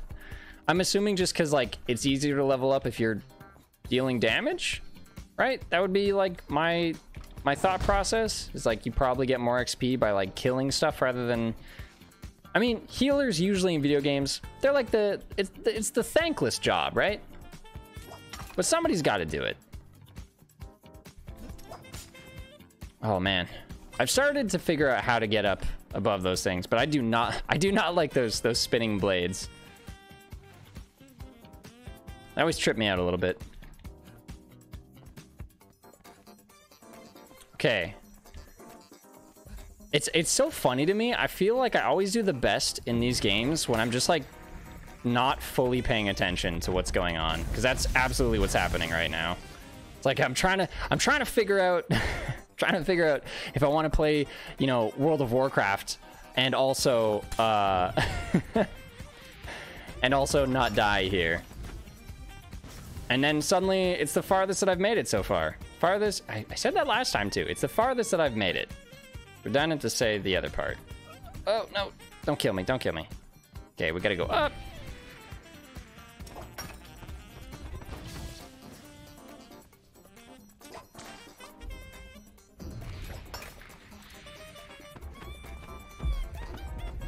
Okay, okay. Just gonna focus to get to that section there. It's a chest. That's good. $1 bill. Oh no, I came out too late. Ah, okay, it's fine. We might be good. We just gotta grab it.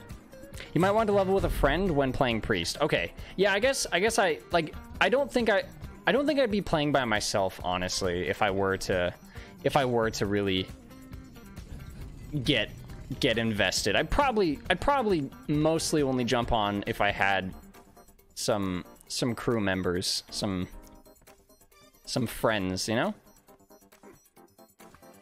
Oh, I don't have any money. Oh, no. Wait.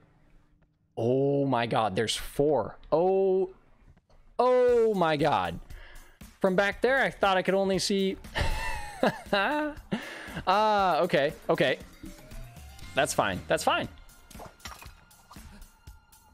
We can do this. I just need to get my money back so I can actually heal in that pool. That kind of sucks.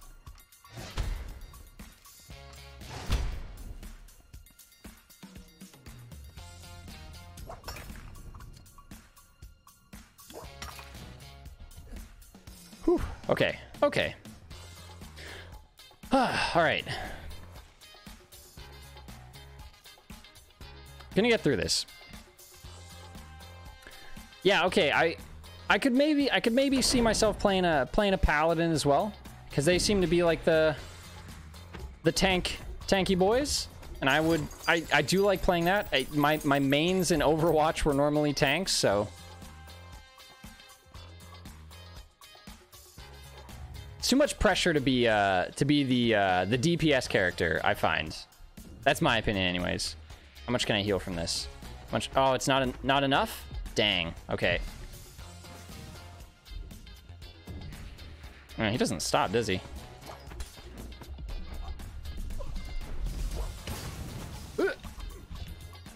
There we go. Everyone and their mother plays DPS. Yeah, that's. I feel like that's the case. Everyone likes to do damage to stuff, right? Like that's. I feel like that's how most people like to play the game.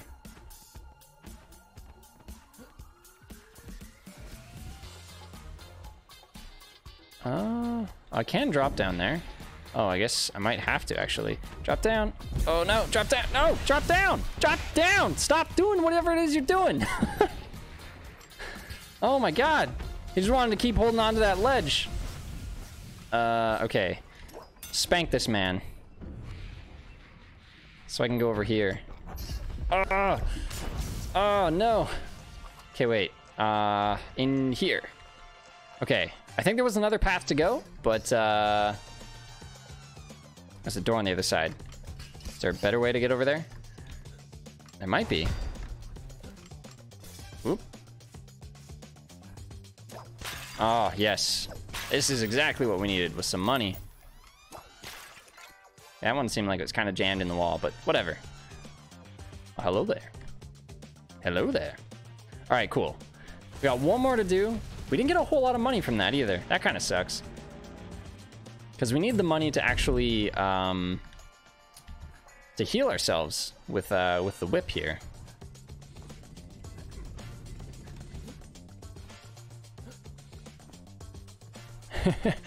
I like that. I like that phrase. Everyone and their mother plays DPS.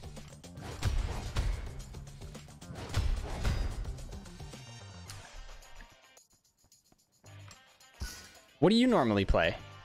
What's your go-to? I guess if you were to not specifically just be trying to play for your friends or something. What would be your main? I guess you mentioned Death Knight. Is that normally your main? Your go-to, your squeeze? I would assume that Death Knights sounds like DPS. Hey Bobby, how's it going, man?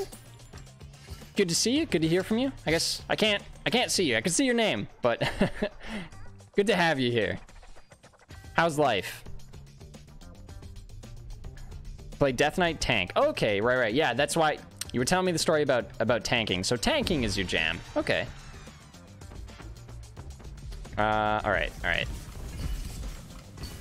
We do this correct.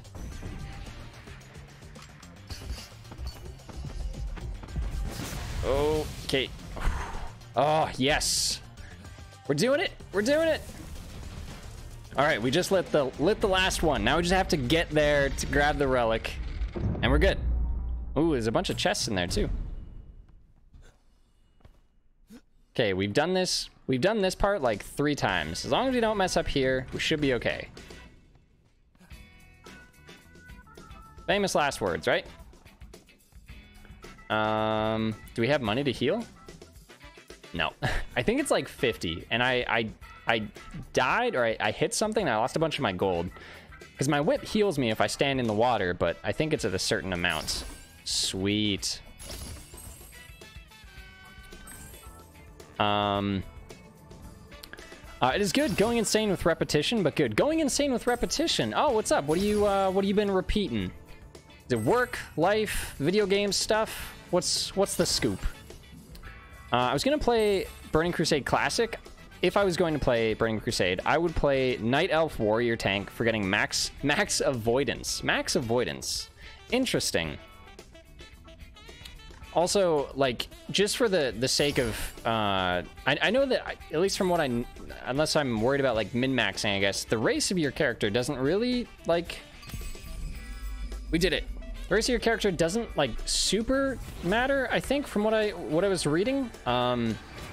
But I love elves. Like, I think elves are just so cool. Like, I'm a big Lord of the Rings fan. Love Lord of the Rings. And learning about elves, is so cool. I just love, I don't know, they're just like this really cool entity. I love elves. So cool. So if I have the opportunity to play an elf, I will absolutely take that. You'll never get a direct hit. Oh, okay, interesting. I've been doing a unit of German every day and working out almost every day. Oh yeah, dude, German. What up, man? We were learning about umlauts last time we were chatting. Umlauts. I remembered that. That's cool though. Good for you, dude. I guess not ideal, you know, that it's super redundant, but that's good. And hey, you working out, that's good for your body, good for your mind. Good stuff, man. Can be a little redundant for sure though. Getting them gains in, right? They don't come for free. Race matters a bit. Night elves get 1% extra dodge. Okay, good to know. So we have grabbed... Oh, we've grabbed a couple relics so far. We've completed 3 temples. So two of the easy temples and 1 of the harder temples. Not bad though, not bad. Extra dodge though sounds pretty good for the night elf. Also, I just, like I said, love elves. I think they're so cool. They're just very stoic and I don't know, they just look, they're very cool. Love the elves. Is this guy gonna say something to us? No, he doesn't want to talk to us anymore. Okay. We've grabbed him 3 relics and now he just doesn't want to chat. Oh, what do we got up here? Yeah, the working out is the good part, but the German, learning a new thing and lots of words every day, the days start to bleed together. Yeah, that's fair. That's fair. Oh man, everything. So today, speaking of working out, today, where I live here in Edmonton, Canada, as of today, we're able to go out with go without our masks everywhere, and everything's open as of today, which is super exciting. So I'm really into rock climbing actually, but obviously with everything going on, I haven't had the opportunity to go rock climbing in months. So I'm hoping maybe sometime this weekend I can go and get some rock climbing in. That reminds me, it's, you know, hitting the gym, it's really good for you. Good for your mental health, good for your, you know, good to break up the day. And yeah, definitely if you're sick of hearing about umlauts all day, it's probably a good way to switch it up. Okay, so sorry. The Hobby Whip. Heal 1 heart each time you buy a blessing. Lose 2 heart containers. That relies pretty heavily on not taking any damage. I don't know how I feel about that actually. I'm not thrilled about that one. You know what, I'm just gonna Juicy Blood, morning, my guy. All you guys are here. Good to hear from you guys. How have you been? So yeah, anyways, I'm hoping that sometime I can go get back out there and do some rock climbing this weekend. Cause I have missed the gym. I have missed the gym a lot. especially rock climbing, because it's nice to just like get a few friends together, get your guild together, and go climb some rocks. You know, it's a fun time. All good, bro. What's up with me? Honestly, I mentioned this earlier. I was talking with Causing there that I am trying not to die in this heat. It is where I am. It is absurd. I really enunciated the ab part of that, but it is absurd where I am right now. It is so freaking hot. This has been like a historic heat wave here in Canada, Western Canada, the last few days. Actually, there's a few hundred people who have died from heat exhaustion, which is obviously not ideal, but crazy. That is not a thing that you really hear about in Canada. But the truth is that us Canadians really don't know how to handle the heat. We're always used to the cold, you know? We only have this heat for like 2 months, and then it's back to blisteringly cold winters. So, how many Celsius are we talking about? I mean, I guess for you, this might you know, not seem that crazy. And I think, and back to talking with Causing there, he was, you know, he's familiar with some of the hot temperatures, I guess.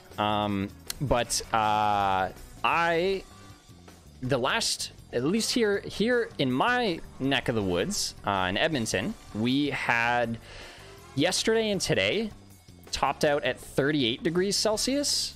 And then in BC, they were hitting 43 degrees Celsius. So it's been crazy. It has been absolutely crazy. Weather-wise, like you can't get AC anywhere. Like there's fans are sold out everywhere. Like you kind of just have to suck it up. So I got my ceiling fan going, and then I have this other fan going over here, and I think hopefully no one can hear them. I tried to make it so they were real quiet or like kind of pointed away from me. So when you're not used to 30 plus, C can be very mean with low humidity. Yes. Yesterday specifically, so at my job, there's I drive forklifts outside pretty frequently, and yesterday was brutal. So we have this big parking lot. Well, we have our big lot, and then on the other side of it, there's what we have is the pipe yard, and the pipe yard is just this big dusty lot. And so I was calling it dragon breath yesterday. It was just this hot wind that was just blowing like crazy all over the parking lot, or all over the lot of the lot. And so it was not only like not helping how hot it was and how like just awfully hot the air was coming onto me, but there was dust flying everywhere. So I had to get goggles. I'd steal some goggles from the safety room just so I could see while it was out in the lot. It was crazy. How's your weather been? I don't know. I'm curious if anybody else has been experiencing this crazy level of weather. I saw an article the other day that said, I think it was yesterday, that Pakistan was hitting like 53 degrees Celsius, which is insane. That is insane.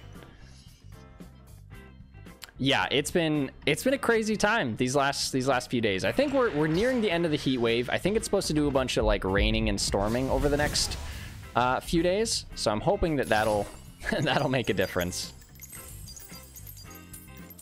My weather has been perfect for almost 2 weeks. Oh, dang. That's good. It's good to have that. It's good to have some nice weather.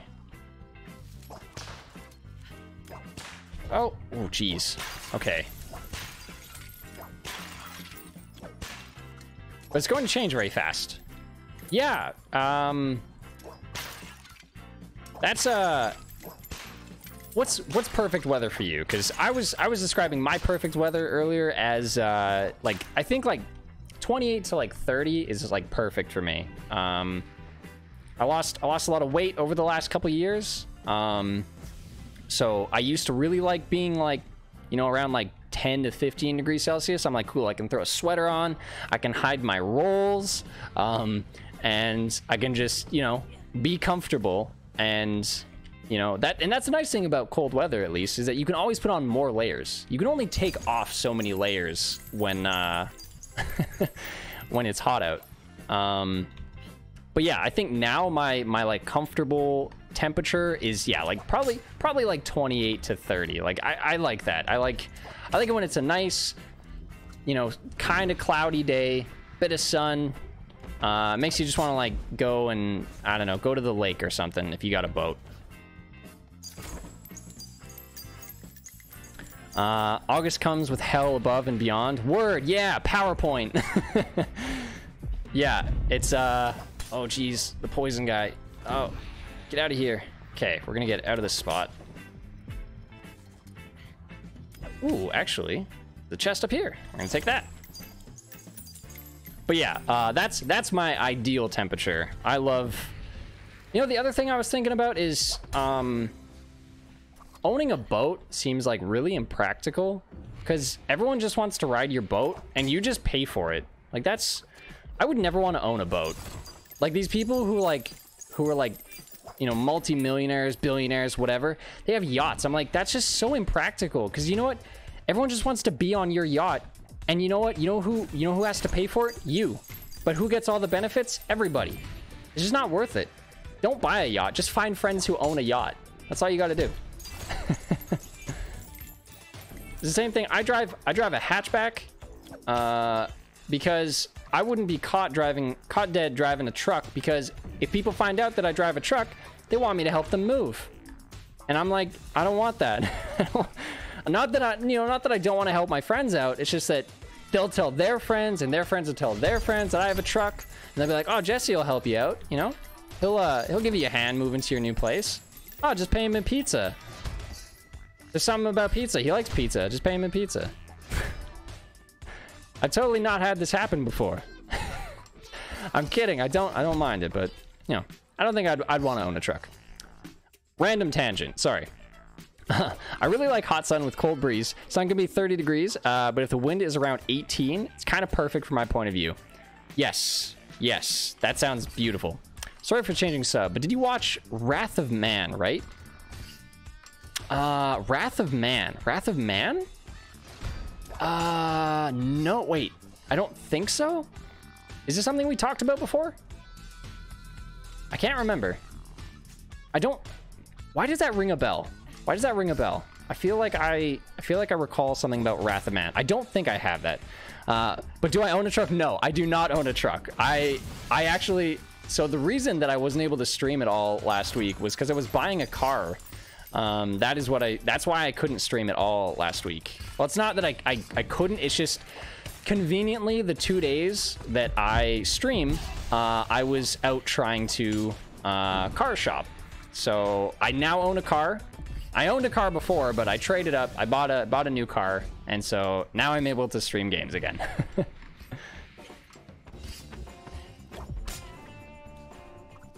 Yeah, with another guy. I can't recall his name.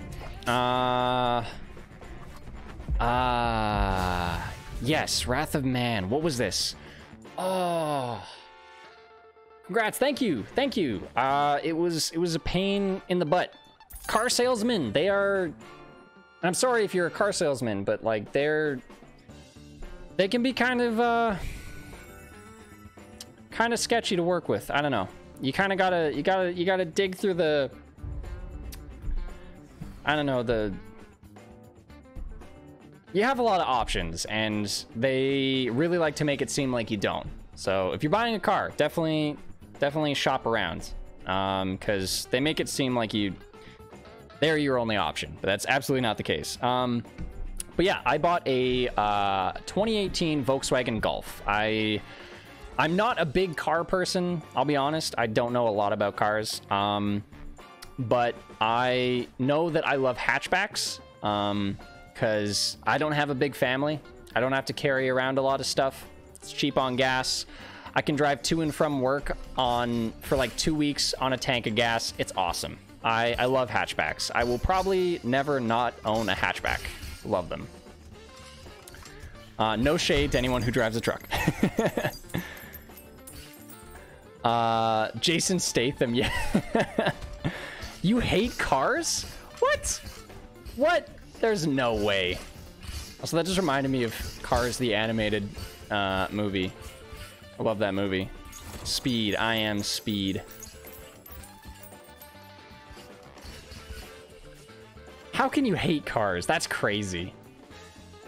I mean, okay, I guess, like, unless, like, if you mean, like, in the sense, like, you don't really know a whole lot about them, yeah, I'm in the same boat. I don't know enough about Cars. I know when a car is, like, not in good shape, like my last car, and it would have been worth too much money, I think, for me to try and do the maintenance on it. Like, it wasn't, you know, it wasn't, like, falling apart or, like, barely making it places, but, like, it needed some work, and the work was going to cost me a bit of money. So I was like, okay, well, instead of, you know, spending, you know, a lot of money to make my car go a few thousand more kilometers, I'm like, why don't I just find something new?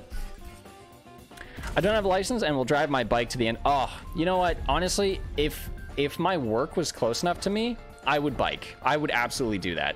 But I guess the winters can also be pretty brutal. So I don't know. Maybe that's a lie. Maybe I wouldn't do that. Though I guess you can get those bikes with, like, the really big tires. I know a little about those monsters, but everything about them is bad. 95% is bad. Yeah, I just don't know about cars. That's my thing. My winter is like your summer, so I get it, yeah. Ooh, can I go up here? Oh, there's a chest. Sweet. Right, that is true. That is true. You have semi-similar weather conditions. We're finding a lot of these keys now, which is nice. We weren't getting a lot of those last time. But yeah, okay, so sorry, you asked me about Wrath of Man, and I think I do recall talking about that. And what was it? I can't remember. I'll be honest, I'm a pretty forgetful person. Yet there's some things that I can seemingly pull out of my memory from time to time, but I don't recall what it was for, what Wrath of Man was. For some reason, I just can't think of it. But I did remember umlauts, because Bobby said that he was learning German, and we talked a lot about that on a previous stream. And I really like that word. And I think I was talking with Bobby about, I don't think at the time, the last time we talked, I don't think he had declared his major yet. I think that was what we were talking about when we talked about umlauts and German. I think that was the conversation. So you have to watch The Wrath of Man, bro. Guy Ritchie. Okay. You know what? I like to try and, I do actually have, like, I do try to take notes. Okay, this is really, really weird, but I have like notes that I try to take for the stream. And if someone, like, mentions something to me, I usually try to write it down. So I'm like, oh, I can, like, come back, because I only stream 2 days a week, right? So usually at the end of the stream, I'll like I have some notes from, like, stuff that you guys have talked to me about, and I'm just like, oh, okay, let's check this stuff out. So Wrath of Man is, I'm gonna take this moment to write this stuff down. Notes are the best, yeah, unless you're, like, forced to do it in class. Okay, so Wrath of Man,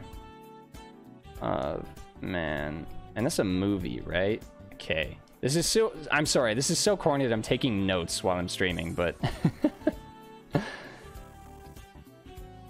so Juicy told me that. And then, okay, and earlier it was me and Causing. We were talking about that game. It was Dark Pictures, Little Hope. Dark Pictures, Little Hope was the game. Because we were talking about horror games earlier. And I've been on, like, a kick of wanting to, like, play different horror games, different, like, genres of games. Like, on the Steam sale, I was talking about it earlier, I bought a bunch of different games that I wouldn't normally play. Okay, Little Hope game, and this was Causing that told me that. That way I can come back, and if I see you guys on another stream, I can be like, oh, hey, I checked out that thing that you told me to check out. Okay, sorry. I don't remember why we started talking about Jason Statham, and you guys said a new movie coming up. Oh, yes. Yes, I remember that. We were talking about, I think, was that when we were playing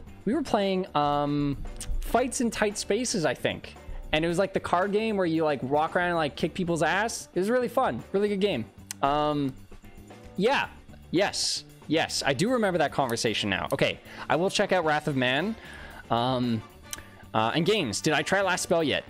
No, I did not. So I bought a couple games on the Steam sale. This was at the top of my roguelike list. But I will be getting Last Spell, and I will stream it at some point. I do have a backlog of roguelike games that I'm meaning to buy.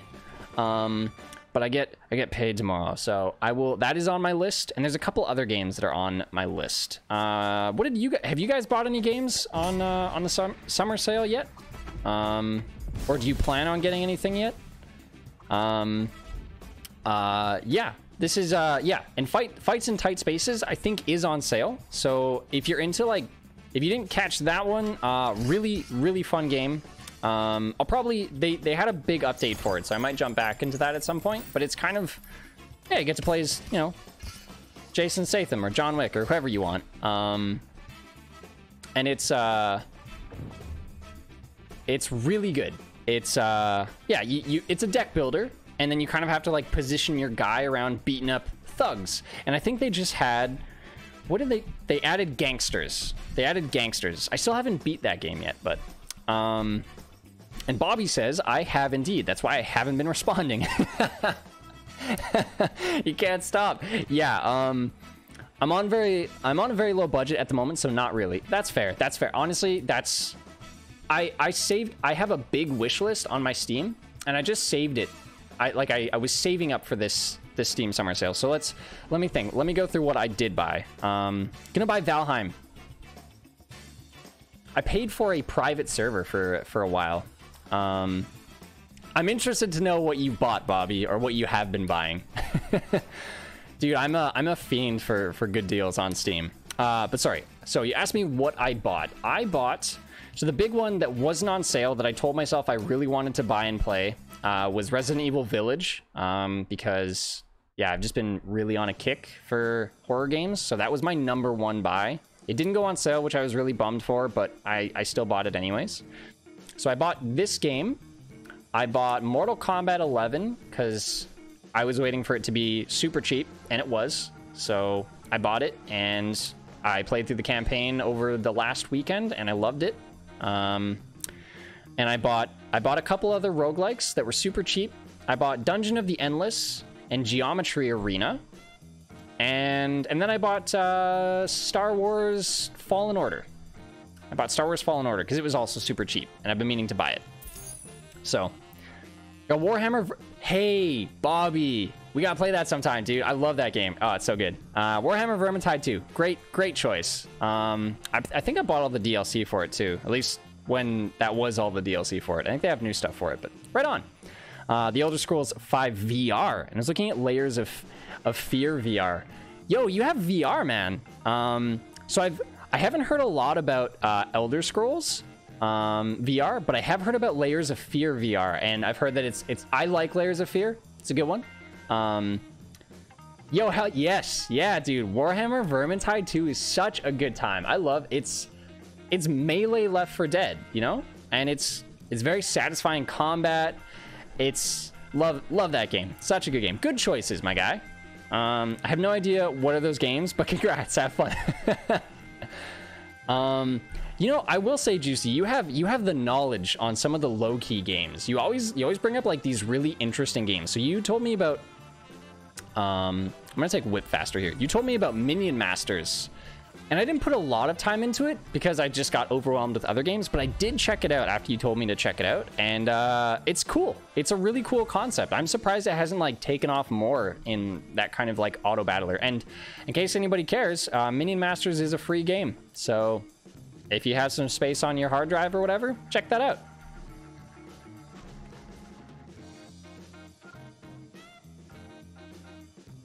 I didn't tell you to check it. Wait, what? You didn't tell me to check it. What? No, it was totally you, wasn't it? You told me that you were playing Minion Masters, wasn't it? Oh, maybe I'm misremembering. My bad. But it is a fun game. It is a free game. What was the first one? Oh, the first game that I got was Resident Evil Village. That was the first game that I bought. I bought. Is that what we're talking about? But okay, we'll take that one.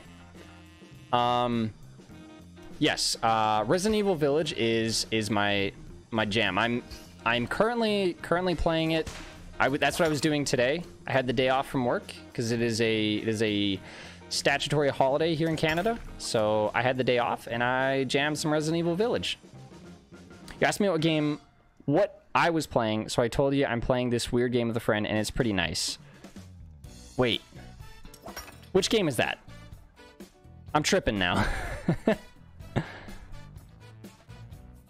But I want you to play the last spell after Across the Obelisk container. Oh yes. So I will get the last spell. That is on my playlist, my two jam. So I will stream that potentially next week.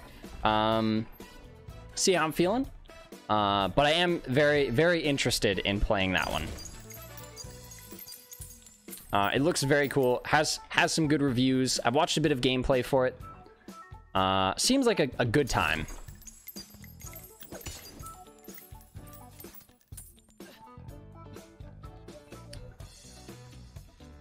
Okay.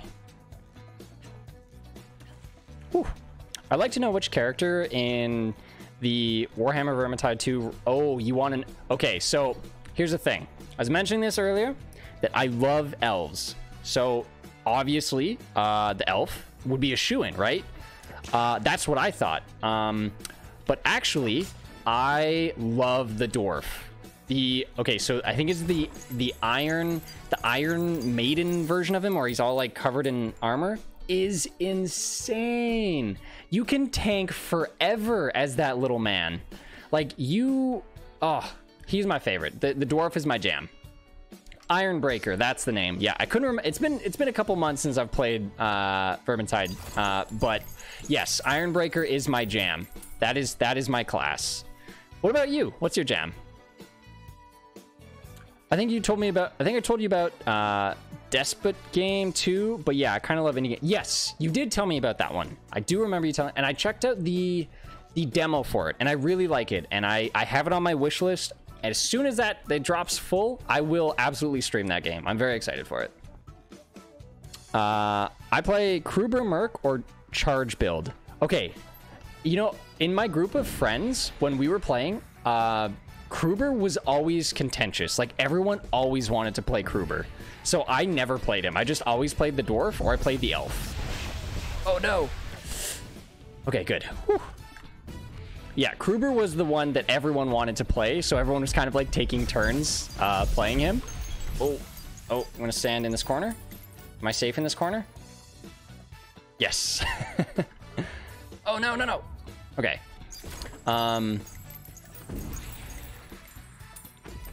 He's my favorite so far too. Yeah, good choice. Yeah, the dwarf is my I love also his berserker version. I love just running around and just like swinging as fast as I can. Oh my god, I love him. Oh no. Whew, that was close. Okay. Let's get through this gate here. He's my yeah, great choice. Love the dwarf. I can't remember his name for some reason, but everyone wanted to play the elf. Really? The elf was like the least picked character, I think. Actually, no, that's not true. Myself included, and everyone that I played with, nobody really liked the Pyromaniac. Whatever her name was. Because she was like, from what I was getting out of it, she was a lot of work for not as much like value in the long run. That's what I was getting from her, is that like you have to like manage, you know, not dying with her, as well as like your damage isn't as good as a lot of the other characters. So I felt like nobody really wanted to play her in my group. There was like one person who liked playing her, but I think it was more just because like he just played whoever was free and he didn't want to like fight about who to play. So it's Gorkson or some variant of that name. Yes, that rings a bell. Sienna was always picked. Kruber was never picked in my group. Really? Wow, we just had like parallel game experiences there. Yeah, it was definitely the other way around. Like nobody picked Sienna in my group, and everybody wanted to play Kruber in my group. But and I think there was like one other person who liked playing the dwarf, so that's why I would switch off the elf every so often. But oh man, yes, such a good game. Yeah, I definitely want to play that again. What a good time. And yeah, they have new content for it recently too, so. I don't know if anybody heard about it, but I was really excited for the new Dungeons and Dragons game. And then it came out and it turned out to be like a really big flop from what I heard. Like it was really stinky. Like it wasn't very good. And I was kind of bummed about that because I like D&D. I'm not like the biggest D&D nerd, but I was excited for like something similar to Vermintide, but like D&D. I'm still waiting for like something like Vermintide, but for Lord of the Rings, because I would love that. I would absolutely love that. Boys, also, I just realized I shut my brain off and I just picked the same temple that I've done before. I didn't progress any farther, so hopefully I get a relic out of this. If nothing else, we got more keys, so like quite a few of them too, so that's good. All right, let's grab this relic. Yeah, it seems like we can keep taking this temple and getting new relics every time, so that seems good. D&D is bad. I had some hopes for it for a while. Yeah, I was really excited for it too. And then I watched like a bunch of reviews just to like I like to like check out a couple reviews before I get like too like antsy about buying something. And I was really looking forward to it. And then yeah, I guess it's like really bad. Like based on what I've watched, the combat is like really clunky, not very good, which sucks. I was pretty hyped for it, but yeah. I mean, if it ever goes like super cheap and they do some fixes to it, maybe. But I also like Cyberpunk, so I don't know. Maybe my opinion's not the best. Shadow of Mordor. Yes, I have. Yeah, that's probably like the best Lord of the Rings game that's been made so far. I mean, I guess I haven't played a whole lot of other ones, but which reminds me, back to Total War. If any, I know. Causing, I think you were saying that you weren't like a big fan of the Total War series, but if they took Total War and did what they did with the Warhammer stuff and just made it Lord of the Rings, oh my god, dude, I would love that. That'd be probably the best thing they could do. Yeah, sorry, D&D is in the Dark Alliance games. Yes, sorry, that I was saying D&D game, but yes, Dark Alliance is the one that I meant. At least we got Darkest Dungeon. Someone saving the D&D name intact. Yeah, fair enough. Been a while since I played Darkest Dungeon. That's a game. Play Lord of the Rings RTS. I'll look up the name. Okay, Lord of the Rings RTS. I know that there were some games from like the Xbox like 360, I think, era that had like a couple good Lord of the Rings games, but Dart statues turn their back and ignore you. Gain 1 heart container. Yeah, we're taking that one. Let's go. All right, let's pay attention. Let's try and get a little bit farther this time.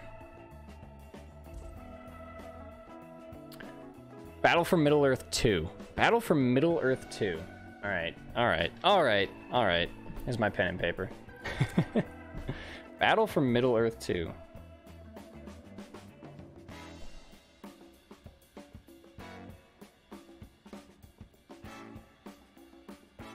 Okay, so I might have mentioned this like a couple weeks ago, but I got laid off from my job like almost like half a year ago now, something like that, close to that.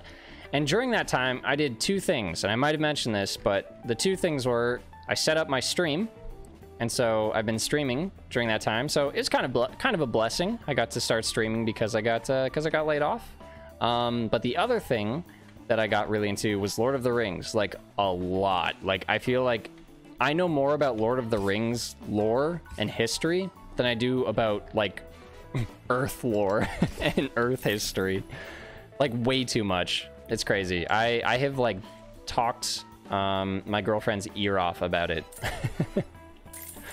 And she's just like, yeah, okay, sounds good. And I'm just absolutely invested in it. So I'm hyped for anything Lord of the Rings coming out is good stuff to me. It's old, so you know what? That's fair. Like, it's hard to get. Sometimes it's hard to get into games if they're old. But again, because I'm such a huge fan of Lord of the Rings in general, I hope that it wouldn't be too much of a hurdle, you know. But that sounds cool. Real-time strategy. Would it be something like maybe not as like refined, I guess, but something similar to like XCOM maybe? Because I do like XCOM. That is a game I got really frustrated with. I actually have like a pretty brutal story about that game. I think that's like the only game I broke a controller on. And I like one of the few times I've actually like been so like raged by a game. And it's such a stupid thing because it was pure RNG, but I was this is kind of like, this is pretty embarrassing to talk about. This was literally the tutorial of XCOM, XCOM 2 actually. So somewhat recent. This was like 2 years ago. I played XCOM 2 and I was playing through the tutorial, and there was a segment of the tutorial area where, and it was purely RNG, because if you have played XCOM, it like kind of sets up different areas for you to kind of like be safe in. So like different obstacles, like houses will be in different areas, that sort of thing, yada, yada, yada. Anyways, in one of these tutorial levels, there were, sure, let's open this door. I haven't done that in a while. There were these, what am I thinking of? There were these houses. There were these houses, and there should have been these houses. I'm trying to figure out what was going on. Anyways, it drops you in. I think it was like the second or third map that they put you in, like this little tutorial area, and it drops you in, and there's supposed to be a house for you to go into, like right in the drop-off spot. And what am I getting at here? In my game, I was getting so mad because my characters would drop in and the aliens were right in front of me and I had no cover and they would die immediately. And I was losing my mind. I'm like, this is the tutorial and this is what I'm getting out of this? This is ridiculous. And so I got super frustrated, and yeah, I think I broke, actually I don't think so, I broke a controller, and that's like the first and I think only time I've ever actually done that to a video game. And so I don't have resentment towards the game. I would like to get back into it at some point, but not XCOM. Sorry, I'm now after my tangent here. Not XCOM, it's turn-based, not real-time. Okay, right, yes. Did I try Door Kickers 2? Yes, I did try Door Kickers 2, but I wasn't a big fan of it. Oh, things on the other side. Yes, so I did try Door Kickers 2, but it wasn't really my thing. I just wasn't into it. Like, not that I think it's a bad game or anything like that. I just couldn't get into it. Gatecrasher resets. Wait. Gatecrasher resets? What is this? Gatecrasher. Not understanding. Oh, no. Oh, okay. I don't know how I got saved there. That was really silly of me. Real rage moment. Yes, it was a very real rage moment. Oh my god. I don't bring that up ever. Actually, I think that's like the first time I've ever talked about that vocally. I think, yeah, I don't think I've ever mentioned that to anybody. Really, I think it's the best in this genre. Gatecrasher is the first mission in XCOM 2. Oh, yes. I think it was that one. It was either that one or like the one after, but there's supposed to be a house, because I looked it up. There's supposed to be a house that pops up, and it doesn't. It wasn't popping up for me, and this happened 3 times that the house just wouldn't pop up, and I literally just spawned in, and the aliens were like shooting at me immediately, and I had nothing to hide behind, and so I died like time and time and time again. I think at some point I did go back and beat the level, but the damage was done. I was very bitter about the game, so I didn't end up getting too much farther into it after that. So I've been meaning to maybe at some point get back into XCOM just for the sake of getting back up on the horse, but you know. Oh, speaking of getting back up on the horse, I never actually I don't know if I've talked about this. Sorry, I'm just going off on tangents here. I hope that's not whatever. It is what it is. I never have like my arm like out and about, but I don't know if you can see, I have this scar, and there's actually like a big, like, you might not be able to tell, but there's like a big scar like right down here, and it actually goes like all the way around to my back here. That is from when I was a kid. I think it was like 15. And yeah, I was riding a horse, and this horse, I was bareback riding this horse that I thought was really cool, and he threw me off into barbed wire, and I got 24 stitches in my arm. And yeah, so I don't know, that just reminded me of that. Sorry.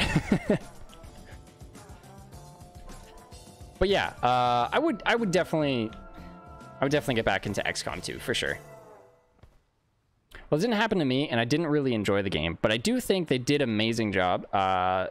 But too many animations for every move feels so weird after 2 games. I just left it behind. Oh, for XCOM? Yeah. I have a couple friends who are like, yeah, just super into XCOM, but I don't know, it's... I'd like to give it another go now that I've got a PC, because I was playing it on my Xbox at the time, but... Arm removal for cybernetic implants. Oh, dude, I wish... If you had mentioned that before I went out and bought a car, I might have done that.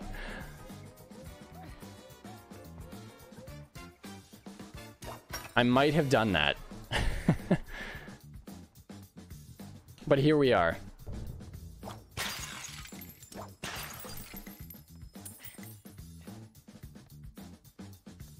Cybernetic enhancements would be pretty cool though. What would I make my arm be primary? Okay, so like Inspector Gadget mode, right? What would I use my arm for other than just like my arm? I'm trying to think. You know what? You know what I would do? I would make it so my arm always was... Oh, we haven't had this boss in a while. Oh my god. Whew. Okay, we're gonna just keep moving. I would put on my cybernetic enhanced arm, I would make it so there was an enhancement that made it so it had a flosser. So I could always make sure that my dental hygiene was up to par, because I brush my teeth every day, but I don't always remember to floss my teeth every day. So I think it would be nice if one of my components on my cybernetic arm had floss built into it, you know? I think that would be beneficial. I want to check out Wildermyth, similar to XCOM, but more fantasy and maybe a bit of sandbox touch. Yes! I watched a bit of Retromation's video on. Honestly, that's where I get a lot of video game recommendations, is Retromation. I won't lie. I love his content. I'm not going to shy away from saying that. But yeah, Wildermyth definitely seemed very, very cool. Very interesting. Retro is awesome. I love him. Yes, he's very good stuff. He always has like good spirits. I'm in like a couple Discords that he's in, and he is just like such a friendly guy. And he makes great content. Dungeon of the Endless. Hey, what's up, Nochibato? How you doing, man? Dungeon of the Endless. Yes, I did. Wait. Is that... I hope I don't have that as the tag for this one. But I did buy Dungeon of the Endless, actually. Because it was like $3 or something like crazy like that. So I was like, sure, yeah. Give it a go. But the game we're playing is Phantom Abyss. If that's what the question is. But I was actually debating on streaming that tonight. So if there was a notification that said that, my bad. I might not have changed it, actually. I was not sure what I was going to stream tonight, so. Retro and his whole team, yeah. Yeah, it is the wrong game? Ah, that is the game listed. I wasn't sure if that was some sort of alternate title. Oh, okay. Oh, no. That's not ideal. Well, thanks for the heads up. Yeah, you know, sometimes, and I don't know, maybe I'm, oh no, gotta find our key. Okay, wait, 1 second.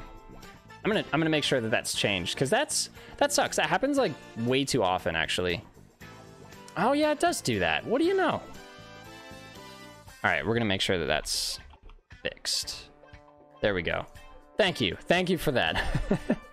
I don't know if it matters too much at this point now, but helps with people figuring out what game is going on. But yeah, this is definitely not Dungeon of the Endless, though I did intend on playing that at some point.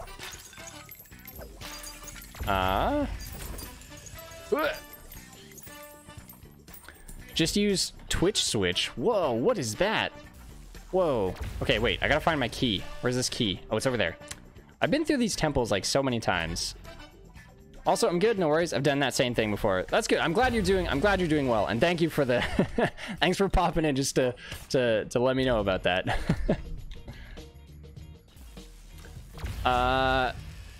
Nochi, you've been playing you've been doing randomizer tournaments, right? For Zelda, right? Is that what it is? I'm sorry.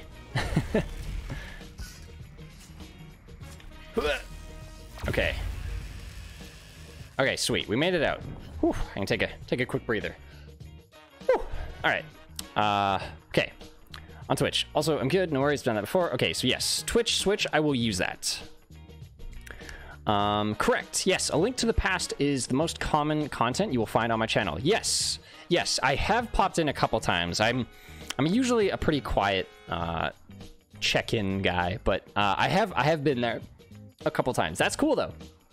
I don't know enough about the randomizer tournaments, but that seems really dope.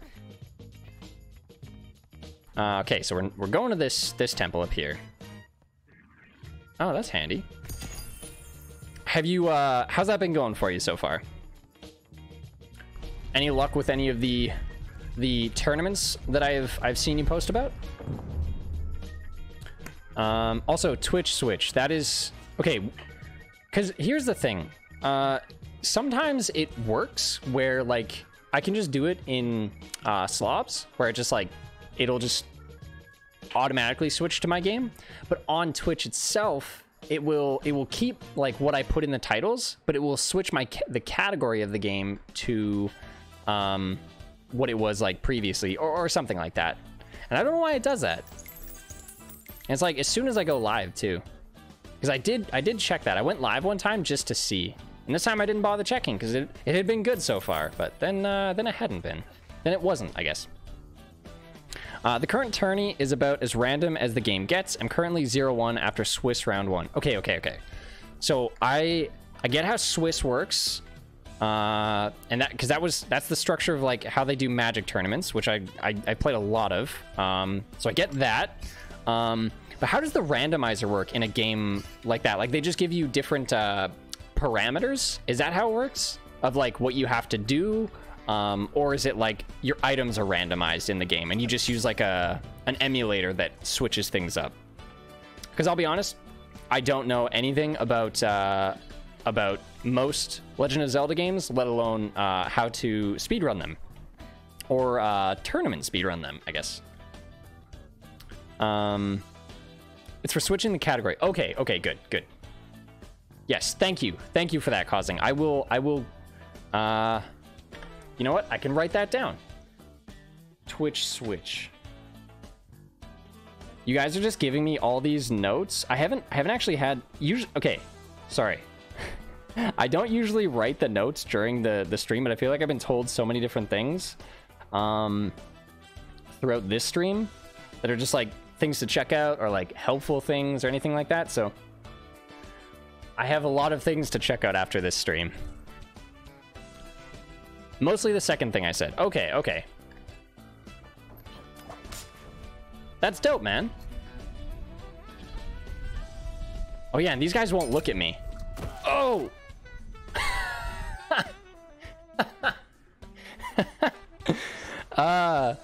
This tourney is all the entrances are randomized along with the items. So you can enter a random hut in the village and end up in GT that has your hook shot. I totally get those references. Okay, so tourney is all the entrances are randomized along with the items. You can enter a random hut.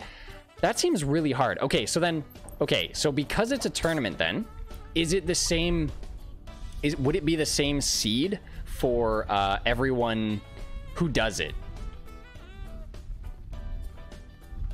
Like, would everyone have the same randomization? Like, you know, it wouldn't be completely random for like the next person, because I feel like that would be a little bit unfair, right? Like if everyone has absolutely random, like I feel like it would be random to the tournament, right? Like if you go into one room, that's random to you, but also it's the same room to the person you're competing with, right? GT is the final dungeon of the game. Oh, okay, okay. You and your opponent have the same seed. Okay, yeah, that makes sense. Yeah, because I was like, that'd be kind of crazy if it was like you both had absolutely random settings. I feel like that wouldn't be super constructive, I guess. Okay, this is the worst dungeon this is my least favorite spot. Oh, thank God we took the longer rope or the longer whip. Okay, and this is great. This whip is making it so these guys aren't looking at us. And I will say, if you get the chance to play this game, these guys are the worst obstacles in the game. They are so obnoxious. So this is a really good one to have. Gonna focus here. Gotta focus. Gotta get these chests. And then move on. Okay. And usually for this run, if they do look at me, I just run across this segment because there's nothing worthwhile in the middle. So I just cruise along this. All right. Okay, okay. Whew. This is always the scariest part of the temple. And I have to remember not to take the relic from this temple. We want to push farther this time. We want to see exactly how far we can get. I feel like I'm finally getting like halfway decent at the game. So I don't want to mess this up too much.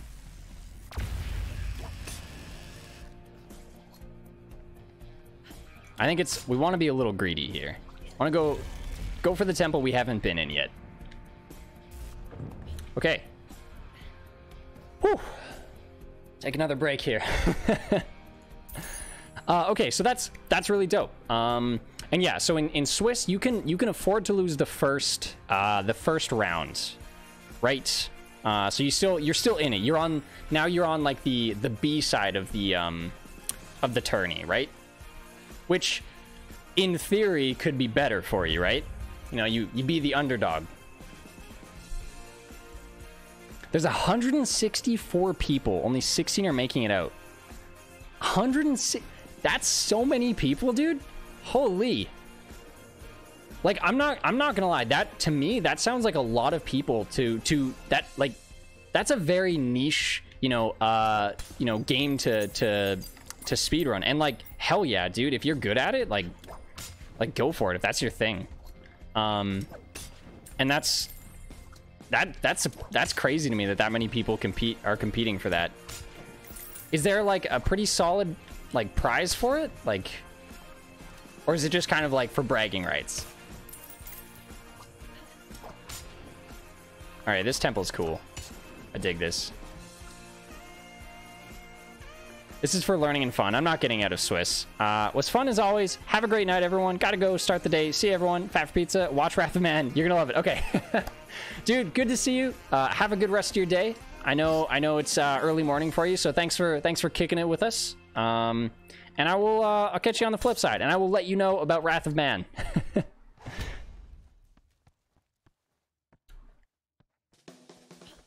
Bragging rights. Okay. Are they... Oh, shoot. That was silly. Dang. That's such an easily avoidable object, too. Dang. Ooh. We can get up there with this one. Yeah. Ooh. Okay, so it's for bragging rights. Have you won a tourney before?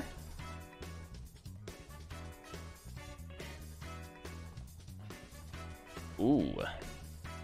I just want to... Oh, I'm going to play this real slow. Okay, there we go. I didn't want to time that incorrectly.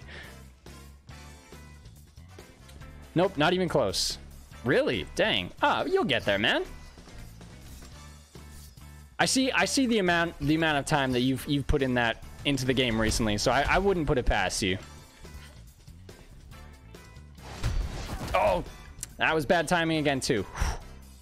Not ideal. Okay, do I have a way to heal other than just getting money and hoping to not die? I don't think so.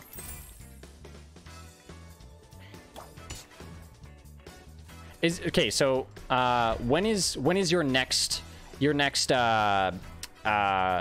tourney go, or when's your next time?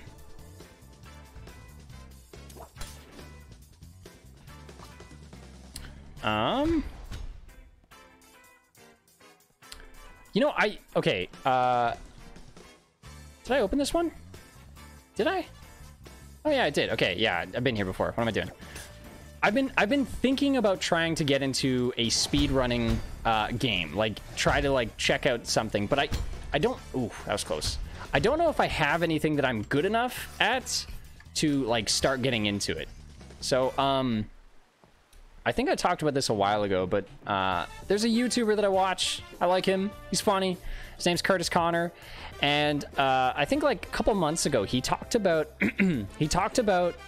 getting into, like, he just randomly was trying to get a world record in this like really goofy golf game, because he just wanted to get a world record in a game. So he like spent weeks getting good at speed running this like, yeah, really janky. Am I going backwards? I'm going backwards. What am I doing? Why? How did I get turned around? I totally got turned around. Oh man, that's what happens when I keep flapping my gums.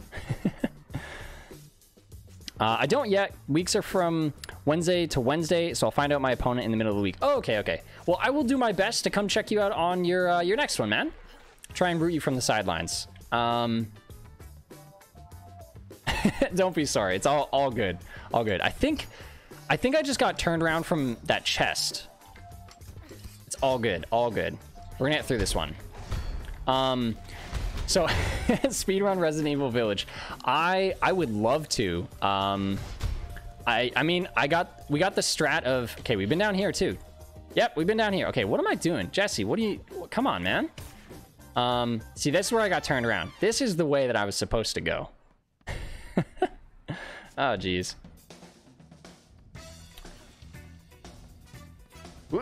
Stay here.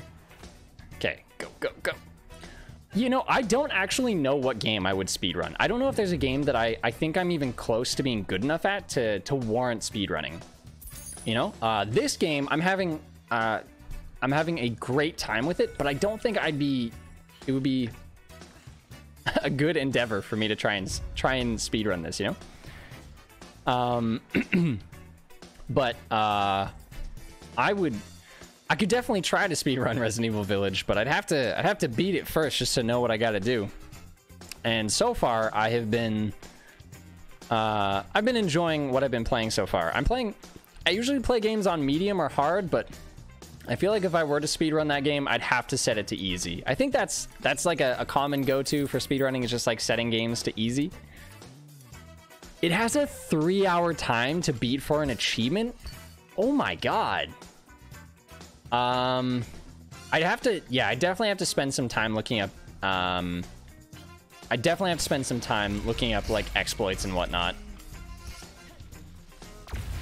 I'm gonna assume that like, for A Link to the Past, you'd probably like have to use some exploits, right? Like that's just how it would have to be to get like a good speed run. I wonder how that works with the randomizer. Interesting. That seems weird for a Resident Evil game. Yeah, I think so too. That seems crazy. Okay.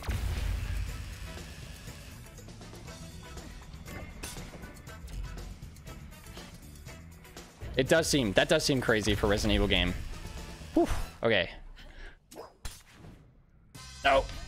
Whoa, we got a double jump. That double jump saved us. Oh boy. Okay. Laser beam man. Moving on. There's gotta be a chest over here, right? Okay. Take me away.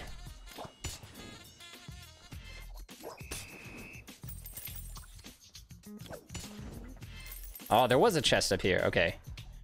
And double jump. Boom.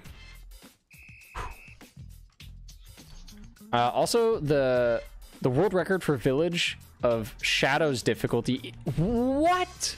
What? An hour 45 on the hardest difficulty? That is insane.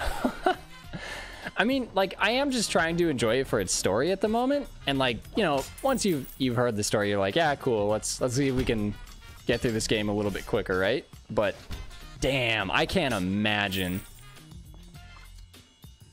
And what the game's, I mean, the game's only been out for like a few months at this point, so like, give it a few years, and it's gonna actually, that number is gonna be like chump change. Chump change? Rookie numbers. I don't know.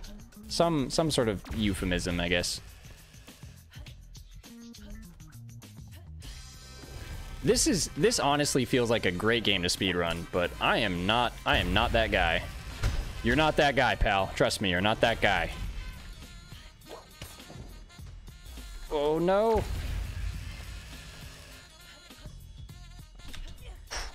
Oh no. Damn.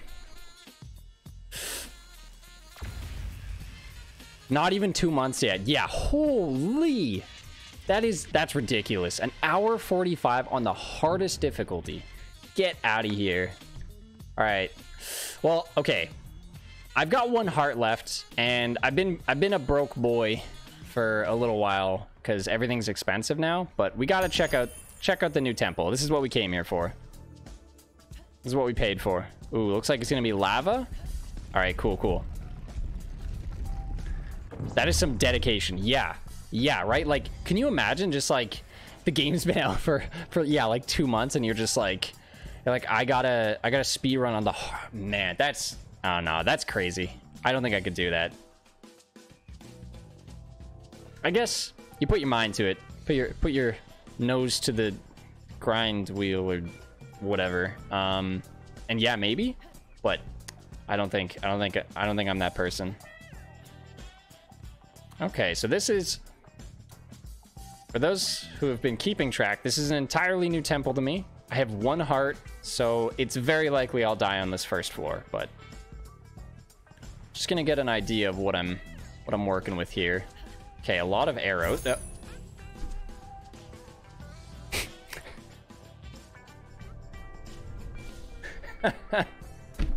I mean, I said it. I called it, right? It was kind of a self-fulfilling prophecy.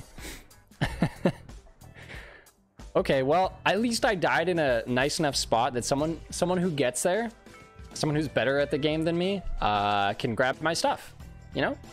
So it's reset heavy because of the intro. Reset heavy because of the intro. Phantom Steel coins. I don't like that. I mean, I can buy it, but I don't want to take it. Drop coins in water to heal. Okay, I like the healing one. I like the immunity to fall damage. Let's take the immunity to fall damage. Let's go. All right. This is going to be my speed run attempt. World record right here. Let's go. Okay, so I'm confused. I'm confused what you mean by reset heavy because of the intro. Like, you just have to, like, reset heavy. Like, you just have to keep restarting over and over? Is that the stick? The part where you run around with the wolves.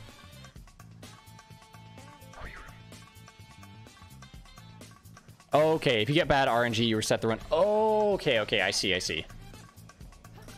Also, I have a tendency to just repeat certain words or phrases, so I'm saying, okay, I see. I do that a lot. That's my stutter. But yeah, okay, that makes sense. Yeah, you kind of just have to play to RNG. I wouldn't have guessed that part was RNG, actually. Like, I know what part that is, but I would not have guessed that, actually. Where you meet the old guy that gives you the gun. Yeah, really? That's RNG? I would have assumed that they were just like... Okay, that part for me was really janky, actually, when I played through that. Like, it was... Thinking back to it, I know what part that was, and it was very janky for me, because it was like... I'm kind of just like in this little zone, and there's all the like wolf dudes who are just like attacking me, and it's just like survive, and I'm like, I don't have anywhere to go. Like, I had nowhere to go, so I literally just had to use all my consumables to stay alive, because I couldn't move around. I was just like stuck in this little spot. And so thinking about it, I'm like, okay, maybe that was like the RNG, and in that case I got really bad RNG that time.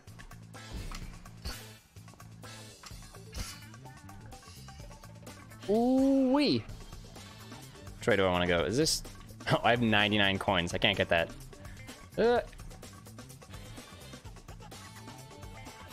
Okay. I definitely feel like this would be a really fun game to try and get a speed run on. But I'd have to use... I feel like I'd have to use a specific... Definitely have to use a specific seed. That could be fun. Just find my favorite seed, you know? That seems weird to say. But maybe if I'm a gardener, it's not that weird.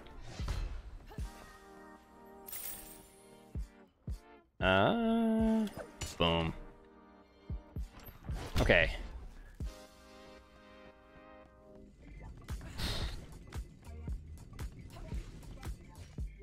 Okay, sorry. I'm gonna get through this segment real quick here. As quick as I can. Speedrun mode.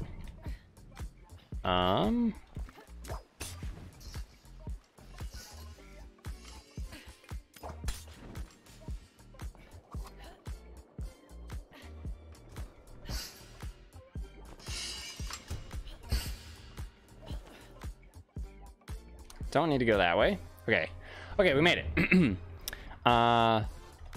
On VOS, they will kill you almost instantly. So it's hiding and kiting and hoping the AI goes dumb. VOS. I feel so dumb. But yeah, that's okay. I had to do mostly that. Like, I had to just like sit there and dodge, and then like the big dude who I don't want to say anything about, because like I don't want to spoil it or spoil it for myself or anything like that, but like the big dude drops down and then he starts like smacking them around, and I'm like, okay, is he gonna like kill them? And like he kind of does. Like he kind of like drops down and like starts smacking them, but I'm just kind of like running around like, please don't kill me, and like pouring the juice on my hand to stay alive. And I'm like, I don't know what's going on. It was definitely not it was a weird introduction segment to the game. Like I felt like it was kind of not well thought out. I didn't like that part, but every other part I've enjoyed, and like the story is really fun, that sort of thing. So, oh right, VOS is the difficulty. Yes, yeah, really. So on like the hardest difficulty, that's crazy. I'm taking whip faster. On the hardest difficulty, that's devouring rage. All right, this one's probably the easiest one. Yeah, that's brutal. I was just playing on the medium difficulty, and that was crazy. I couldn't do it. I mean, I did do it, but like I don't know. That's rough too, because like resetting to that point, like up to that point, you've probably played for like, without exploiting, I guess, you've probably played for like, I don't know, like 20 minutes by that point. So God, that would be just obnoxious to have to reset at that point. Oh man. I don't think I would not enjoy that. That's for sure.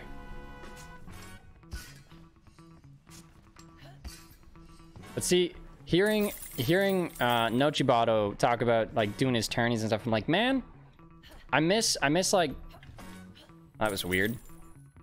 I should have taken damage there. It just like, I want to try and get back into like semi-competitive gaming, but I have the games that I'm like competitive about, or like kind of competitive about, are so niche. Like, you know, I like playing Call of Duty Warzone, but just as like a fun thing. I play Hunt Showdown. That's probably like the most competitive game that I play. But like, I used to be really into like competitive Overwatch, like all about that. But speedrunning a game would be like, you just gotta like, you gotta be like the best you know? And I think that sounds really cool. The intro to get into that part is 12 minutes because 7 minutes is you walking. Yes. Yeah, that part was really creepy. Ugh, why did I do that? Oh, that was silly. But yes. Yeah, holy. Oh, man. Resetting for stuff like that? Just brutal. But I guess that's what you gotta do. You gotta get on the grind if you wanna get them high numbers in the speed run, right?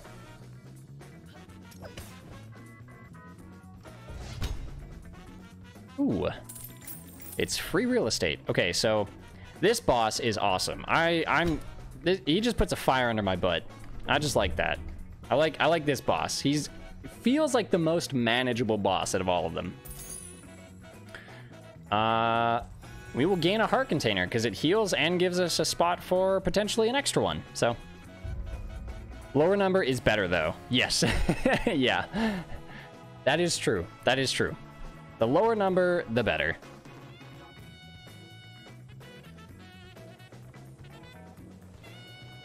I can't afford anything, so we'll just move on. I'm depressed like Sasuke. What a name. What a name. Oh, man. Is he gonna get hurt? Oh, but I am. Is there a chest over there? No. There's a chest over here, though. Ugh. Oh, he's right there. Oh, my goodness. Let's get out of here. Devouring Rage, yes. Yeah, so the three bosses that are in this game, or whatever you want to call them, I've called them bosses, I guess, but there's the one who shoots out these little like pink poison bombs, and not only do they slow you down, but they damage you too, which is really frustrating in the places where you have to go, like you gotta keep moving. And eventually he starts spitting out like 9 of these little bombs, and he just like keeps spawning and like keeps doing it. It's brutal. That one's probably the worst one, I feel. And then there's the laser guy. The laser guy is like, the laser guy is obviously still annoying, can be hard. But I feel like this guy is the easiest because you just, oh no, oh, that was close. Ugh, I thought I was dead there. This guy's a lot more manageable because like so far from the amount of time that I've played through this, I have not actually taken damage from him. Oh, he died. Ugh. Jump. It instantly kills you. I literally was just saying that I haven't had any issues with this guy. So don't touch him. He kills you. My greed killed me. Now we know why he was depressed like Sasuke. Yeah. Oh, dude. Oh, what? I don't know if you know I don't know if you know Heroes of the Storm at all, but all I can picture is Stitches. I don't know Heroes of the Storm. I know that that game was, what was it? It was like a Blizzard game. Yeah, it was a Blizzard game, right? Oh boy. Gain a heart container, but standing in water hurts you. All right, so let's don't stand in water. Yeah. So that was me learning Devouring Rage. Kills you. That's the first time that I've actually died by him, so now I know. Knowledge is power. It's the Blizzard MOBA. Okay.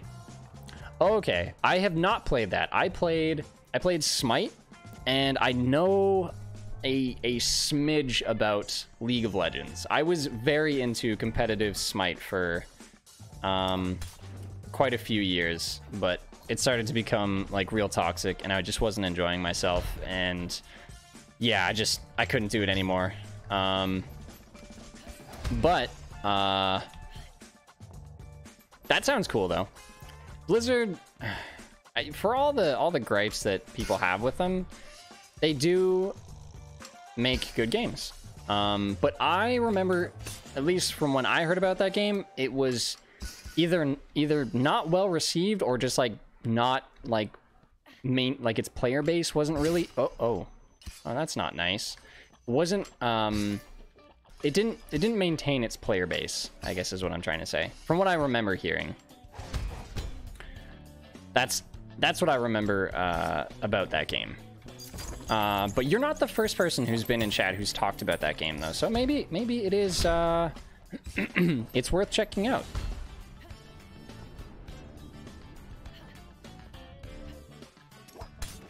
Whoosh. It went from 20-minute games to full-hour games. Same with Hearthstone. It was fun, though. Okay, so, yeah. When I played Smite, I mostly played the... My jam was the 3v3 one lanes. That was my go-to game mode. I played the 3v3 one lanes. And I really liked that. That was my favorite, but it wasn't your competitive mode. Because your competitive mode is like the Conquest, like the main game where it's 5v5, you got your 3 lanes, like that's what you played. But I just wasn't like super into that because there was way too much pressure on rolls, and that made me like really anxious, so I didn't do that. Hearthstone, on the other hand, I had to uninstall Hearthstone for, I guess, kind of like the opposite reason. I don't know. It was toxic on my wallet. I don't know. I'm not usually a sucker for like microtransactions and like stupid aggressive things like that. But I got so into Hearthstone, and I was spending way too much money on it. Like it was brutal. Like it was really bad. So I had to, for the health of my financial situation, I had to stop playing Hearthstone. Whereas Magic, on the other hand, I have a lot of physical copies of cards. So I've already put my money into it, and I can play with those cards, and they're still worth my time because I play formats that allow me to play all my old cards. At least most of my old cards. But yeah, Hearthstone was really bad for me. It was way too... I got way into it. Really fun, though, and I do think about it from time to time. Okay, so we got our Devouring Rage. And we need to remember not to stand in water because we take damage from that. All right, let's get our money. So it seems like the other phantoms in this temple died out really quick, so it's just me cruising through here. They died like very fast. That's actually like really surprising. I guess depending on how many hearts they had or something, but all right, there's our friend.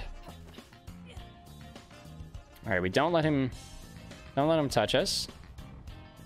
Stop, don't touch me there. That is my private square. Okay. See, this guy puts a fire under my butt. It's like the other ones, I'm just like weary of them. Like, I'm like, oh, that's kind of annoying. You know, like, stay out of that. But this guy's like, I gotta keep moving, I guess, you know? Okay, and by now I know where most of the chests are too, which is also nice. $1,200 each new expansion to play the meta. Yeah, for real. I think it was about like 2 years ago, I got really into like the competitive like Hearthstone stuff and was like following along. He just wants a little taste, just a little taste, just enough to kill me instantly. But yeah, I got like really into the competitive stuff, and yeah, you're absolutely right. I mean, maybe not exactly $1,200 depending on the deck you play, but yeah, it was something. Oh no, that was bad. I didn't know what to do. Oh man, that takes me so far back. No, don't touch me. Okay, okay, okay. Stay away, stay away. Boom. Okay. It's, I don't know if, I kind of need that chest. I gotta go. But yeah, I was really into Hearthstone for too long, honestly. It was pretty bad. So once I realized that I was spending like, not $1,200 every new expansion, but you know, something almost equally as brutal. $1,200 Canadian. No, but I think it was like a couple $100, and yeah, after I grinded out and I was like getting real frustrated at like the top of the meta. Like, I'm not like, oh, it was at the top of the charts, so like, you know, everyone was too scrubs, but like you just ended up facing a lot of the same decks, and it just wasn't fun anymore. Like, even I think I made it to like whatever it was, like platinum or something, whatever that one is, and I don't know, it's just like your SR or whatever it is would just kind of like fluctuate just a little bit. I don't know, it didn't feel like it was worth my time, my money. All right, let's take a chance to avoid damage, because yeah.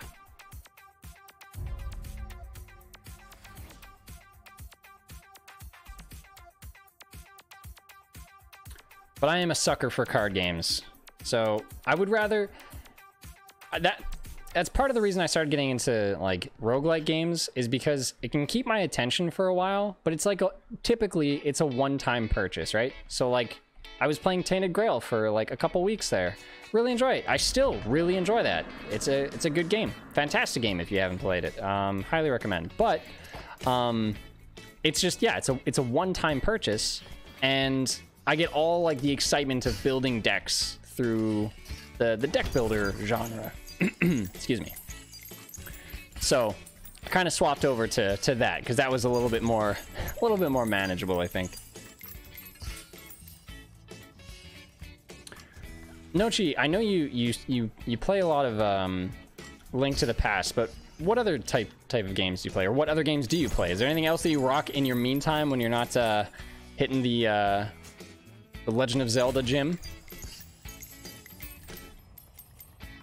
Okay. Oh man, this guy's fast. I guess that's fair, but okay. Don't touch me! Don't touch me! Don't touch me! Nope. Oh, I don't know how I didn't die. Oh right, key. Need the key. I like there's always just like a little bit of difference in the the areas. Ooh, okay. Whew.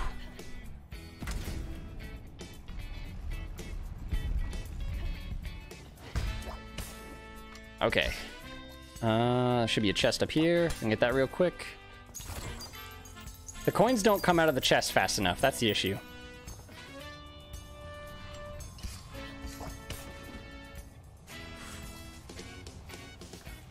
Ooh, I probably should have died there, but that's okay.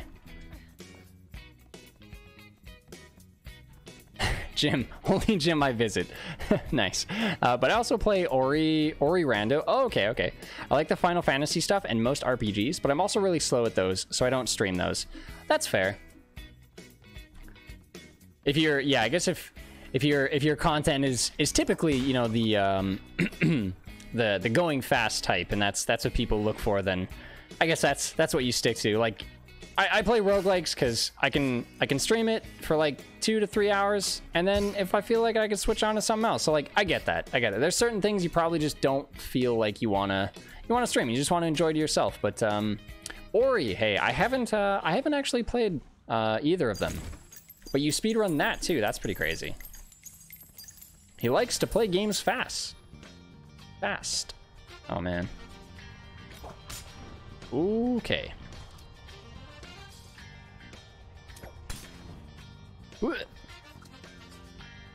Okay, let's get out of this.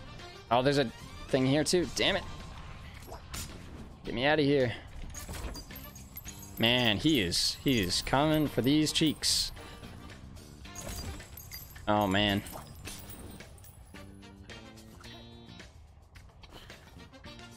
I'm sure if I managed him a little bit better, I could get so much money. But I am maybe not the best at that. Because I'm pretty sure there's a chest in there, but I don't think I don't want to risk that because I'm gonna have the same thing happen to me that happened last time.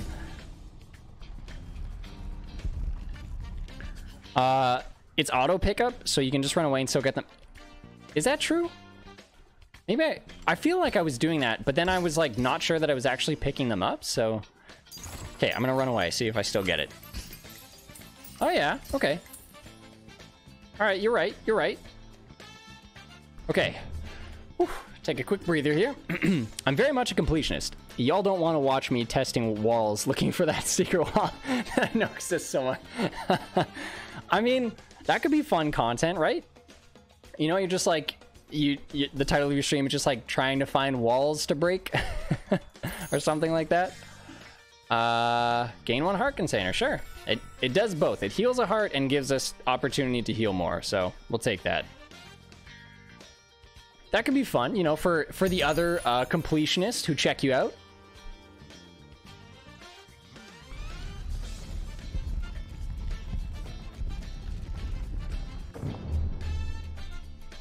I guess that's the nice thing about, you know, speedrunning one game is like, I can expect, you know, that content from you, and like I can go into that and be like, oh, like I know he's, you know, he's competing. It's like there's something at stake here, right? Like, I don't know, it's cool. I definitely respect the speedrunning streams. That's really cool.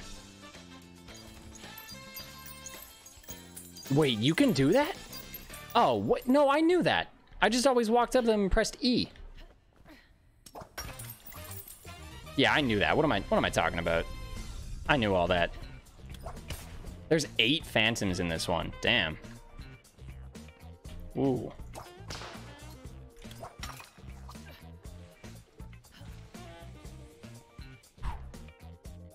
And I feel the same thing about the completionist, except I feel like the completionist thing in me is like, I guess less of a completionist, but like a collectionist. I like that's why I'm a sucker for like DLC stuff. Is like all the Vermintide stuff I bought because I just wanted to have all of that junk.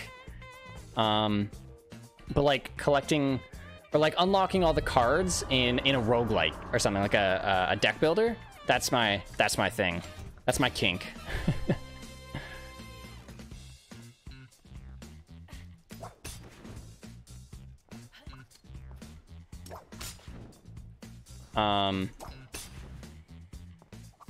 But I like the concept of kind of like finding new shortcuts in a game like that. Like that seems really cool. Like imagine getting to be the person who like found like a game-changing exploit in those speedrunning in certain speedrunning areas. Like I've watched a few videos on speedrunning. I know I feel like such a boomer saying that. Like I watched a few videos on the YouTube about that there speedrunning, but it's really exciting seeing those dudes, like some of them just like finding that new like game-changing area of a map. Like that's really cool. And then like boom, just like that you've given kinky. Yeah exactly. You find something that like suddenly just like changes up like everybody in the community, changes up like their whole perception of like how to do a speedrun because you found a specific wall you can go through or some other specific type of exploit. Like that's really cool. They're still finding new tricks in Link in the Past. It's only 30 years old. Only 30 years old. Yeah, I guess that's even more exciting in those older games too. Hey, like, how crazy is that? Just getting to be the person who finds a new exploit in a game that's 30 years old. That must be, it's like getting a Nobel Prize, right? Or something similar.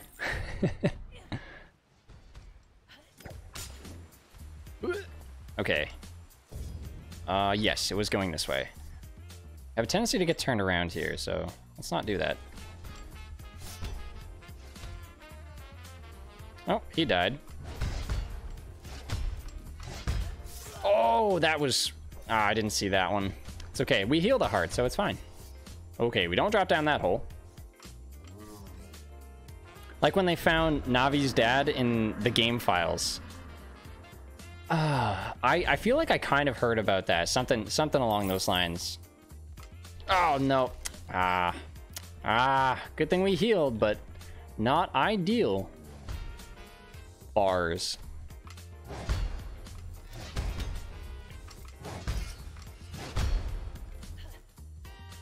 Can I go down here?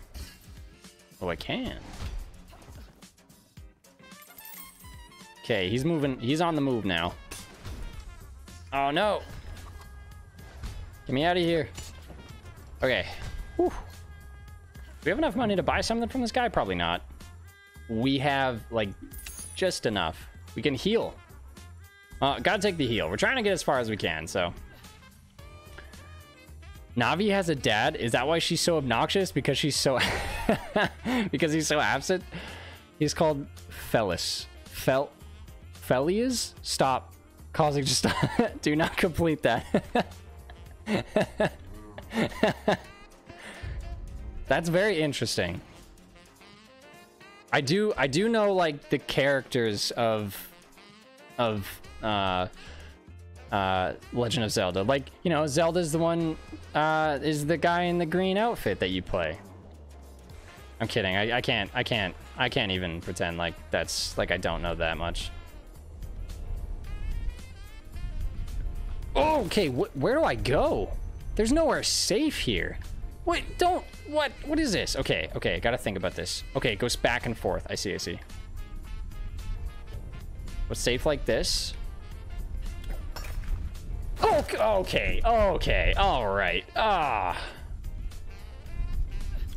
Okay, we're getting through this. Getting through. Ugh.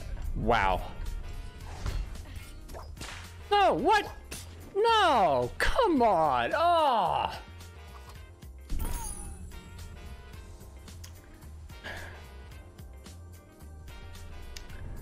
I'm not happy about that.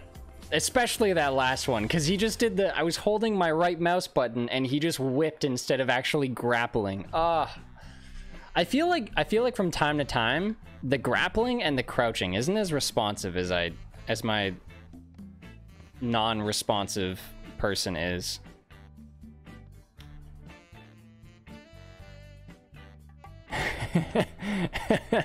And then you asked me to stop. Yeah, that was very depressing. Okay, all right.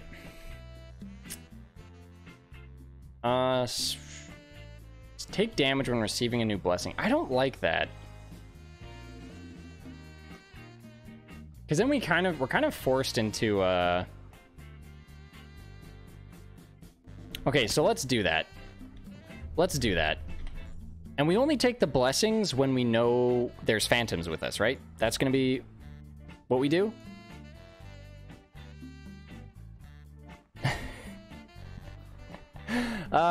Good stuff. Okay, so now this is a whip. I don't know if I've used this whip. I feel like I have, but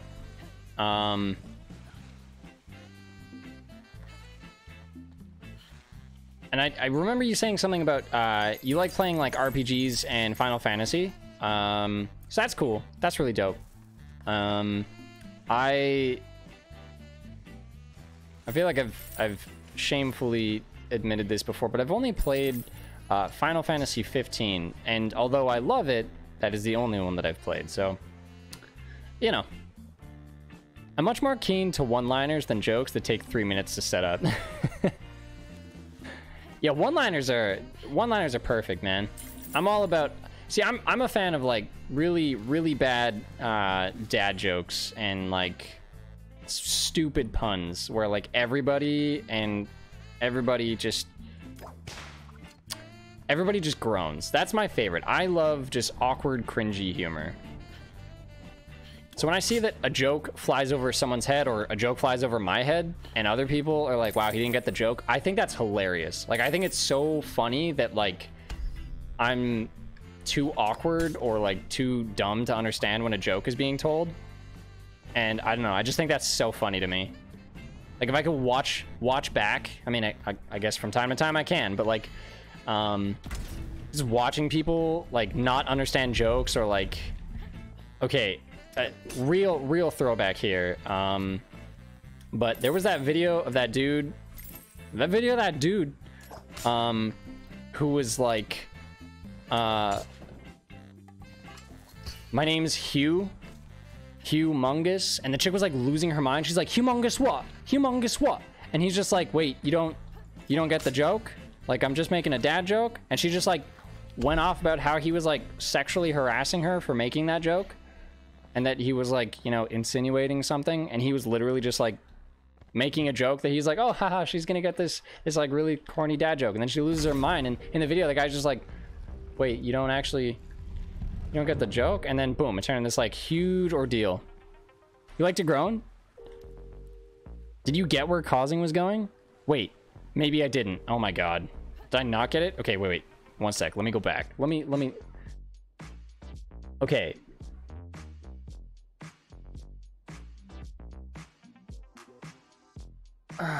Dude, I just got that. Oh my god. I literally just reread it. Dude. Dude, that's so funny. Yeah. I was like, ah, that's cool. I think I remember hearing about that. Oh, I'm gonna have to go back and watch this VOD later and just cringe.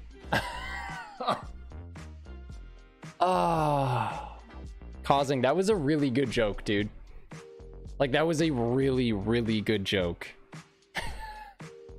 And the fact that it just whooshed past me is fantastic. Dude, that was so good. That was so good. Oh man. I'm glad you guys were here. I'm glad Causing, you're a good soul. That was a really good joke. Fuck, dude, that was so good.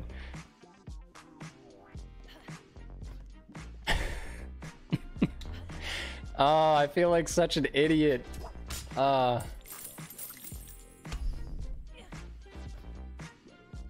That's some, oh dude, I'm like, I feel flustered with how good a joke that was. God damn, and how long it took me. Like, Nochi literally had to be like, hey, oh, what? Get me out of here. Nochi literally had to be like, hey, so you like that really groany type humor? Hey, did you not get that joke that was told like 3 minutes ago? Oh god. Wait, I'm holding the key. What am I doing? Oh my god, man. That was a really good joke. Jeez. Oh man.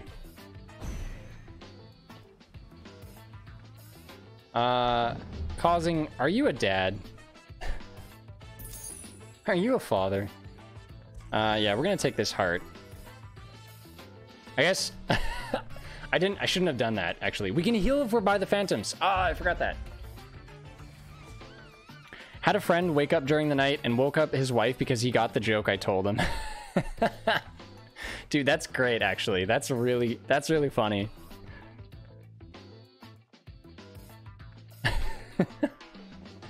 Okay, wait, heal me. Oh, sweet, okay. Wait, oh, wait, no, do we have enough? No, we don't. No, we can't. We're short on that anyways. I thought you spelled it Feliz intentionally, so it wasn't too obvious. Yeah.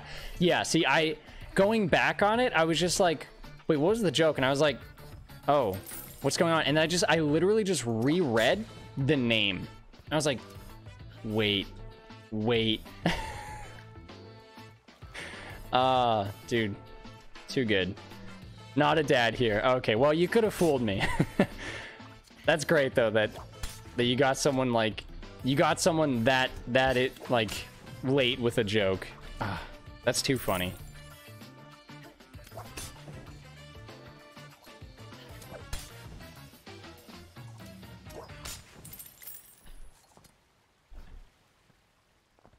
I feel like I'm maybe getting the hang of this game. Maybe. I mean, we made it farther than we did the other night, so. I think it's just Dutch humor.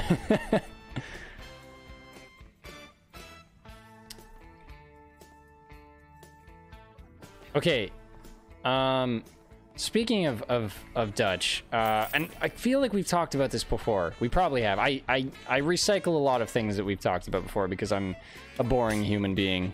But what's your favorite Dutch candy? Because like I worked at a plumbing company where everyone there was Dutch, and they had droppies, and I didn't like them at the time, but I somewhat recently got really into just like bitter candies and like salty candies, and now I really like black licorice. So I would like to know your opinion on that.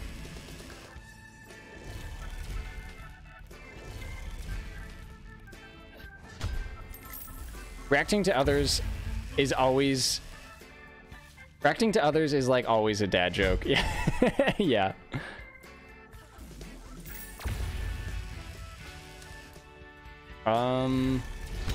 Ooh.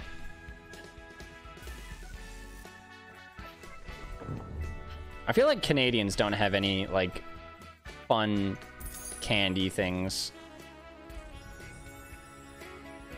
Ooh, that was actually a really good payoff there. Drop, as we call them, come in different flavors, so some are good, others are bad, but I'm not much of a candy person. Okay, fair enough. I guess I'm also not like super into candies, but like I've started to have an interest in like black licorice type things, but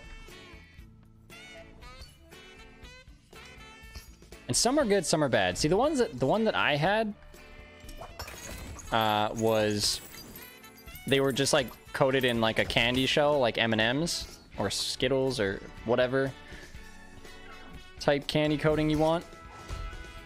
And at the time I thought they were disgusting, but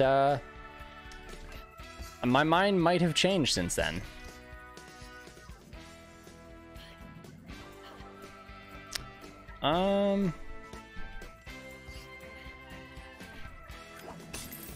Ooh, okay, lots of money. This healing by having the phantoms nearby has been very helpful. I think this run would have been over... Yeah, I'm pretty sure this run would have been over a little while ago had I not had that. Oof. Oof. It's that English style. Oh, okay.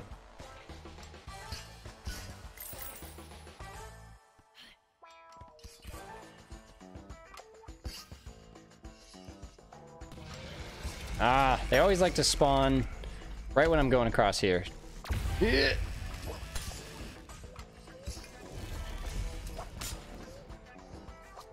All right. I think there's a chest over here. Yep. And did I grab the one over here? Yes, I did. Oh, whoops. Whoops. Normal is just black. Oh, okay. Interesting. Oh. That worked. I didn't think I'd make it this far. Huh. What do you know? Whoa. Okay. I was not expecting it to do that. I was like, oh, it's just alternating. But it was alternating 3 different times, not just 2. Okay, I need to get close to these phantoms so I can heal. Come here.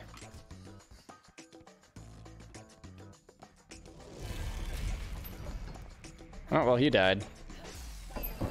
Whoa. Come here. No. Come here, Twilight Trash, or Dwight Trash. I don't know why I said Twilight, but... Let me... Oh, come here. Oh, no! No! Oh, it worked. That should not have happened. Come here. I just need to heal. I just need the heal. Dwight Trash. Come here. Come here. Okay. Let me steal your life force. Sweet. Okay, cool. It was worth it. It was worth it. So we move on to the next temple, but... Oh, there's more phantoms. Okay, so wait. Let's buy this real quick. Take the blessing. Gain a heart container. Oh, that's beauty. Beauty. Yes. We got full... No! Oh, I wasn't supposed to go that way. Oh, no! What have I done? Oh, I was lost in the sauce. That's okay. Ah. Can't believe this happened to me.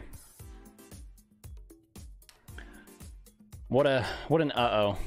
That's okay. We still get a relic at the end of it. Okay, wait. We can't afford the blessing, so I guess we just run through this. Dang. Well, you know what? Another relic is still cool. It's something. All right, I'm going to go for tonight, but whenever you want to play Warhammer Vermintide 2, maybe on a stream, notify me in Discord, and as long as I'm available, I'd be happy to join you. Hell yeah, dude. That would be really fun. I would love to do that with you. I will definitely hit you up in the Discord, and thank you for hanging out with us tonight, man. Good luck in the rest of your German studies, and have yourself a good night. We will talk soon, my guy.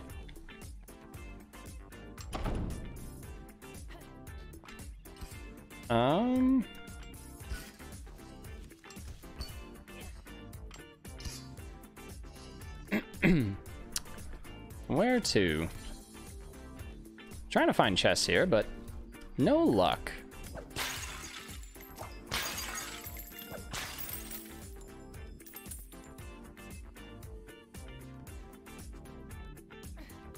Got a midterm tomorrow. Wish me luck. Hey man, good luck. Good luck on your midterm. You got this. Based on how much I know you've probably been studying and whatnot, I'm sure you got this. Nice. Everybody wishing Bobby good luck. Good stuff. That's team spirit.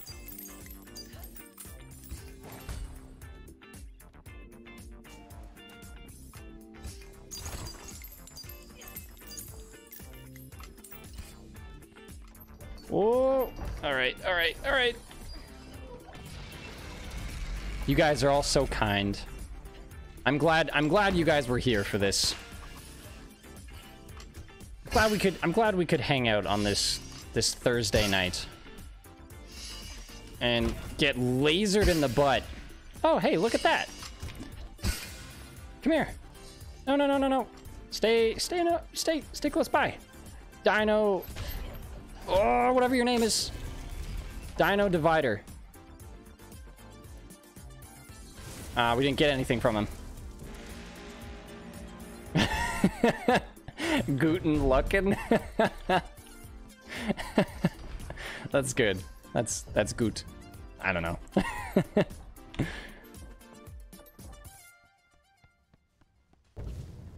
Oh, and that guy died.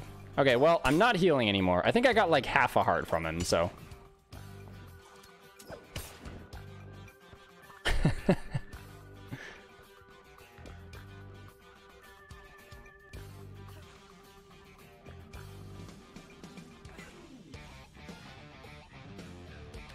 All right. I'm really bummed that I accidentally went into the wrong temple here, but that's okay.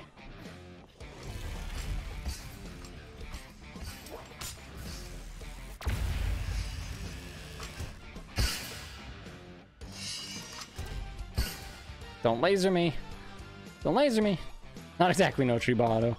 Vile Gluck, but good one.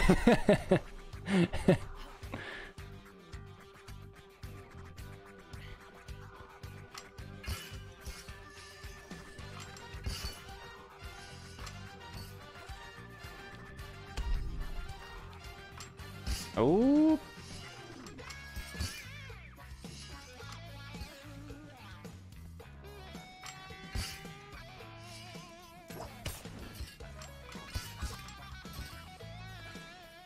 Okay. Ooh. Ooh. All right. Well, I think that's the end of this temple then. I'm sure we'll get... It'll still give us another relic, I'm sure. Yep, right there. I wonder if it gives us the chest, too.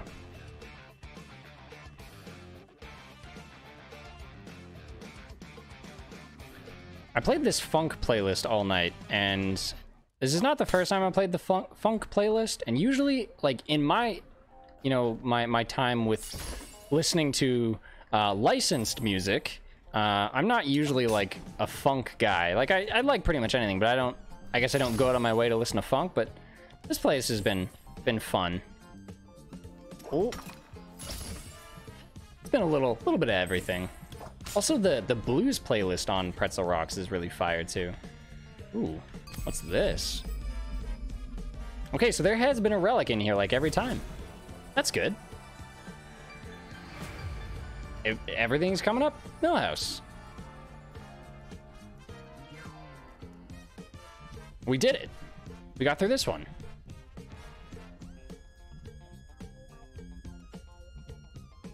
Though I wish that I had gone farther in this temple. But that's okay. Okay, what is it gonna upgrade this one? I hope it upgrades this one. Whip Blessed.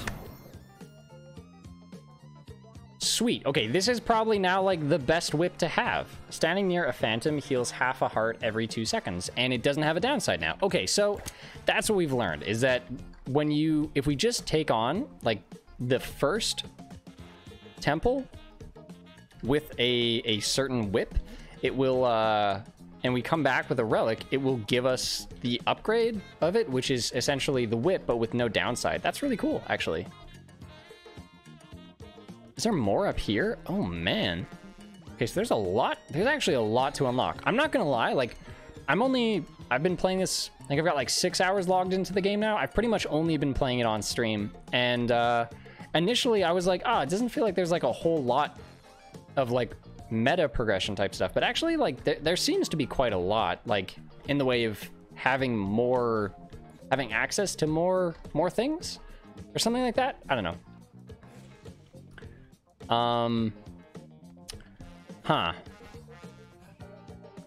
What do you know?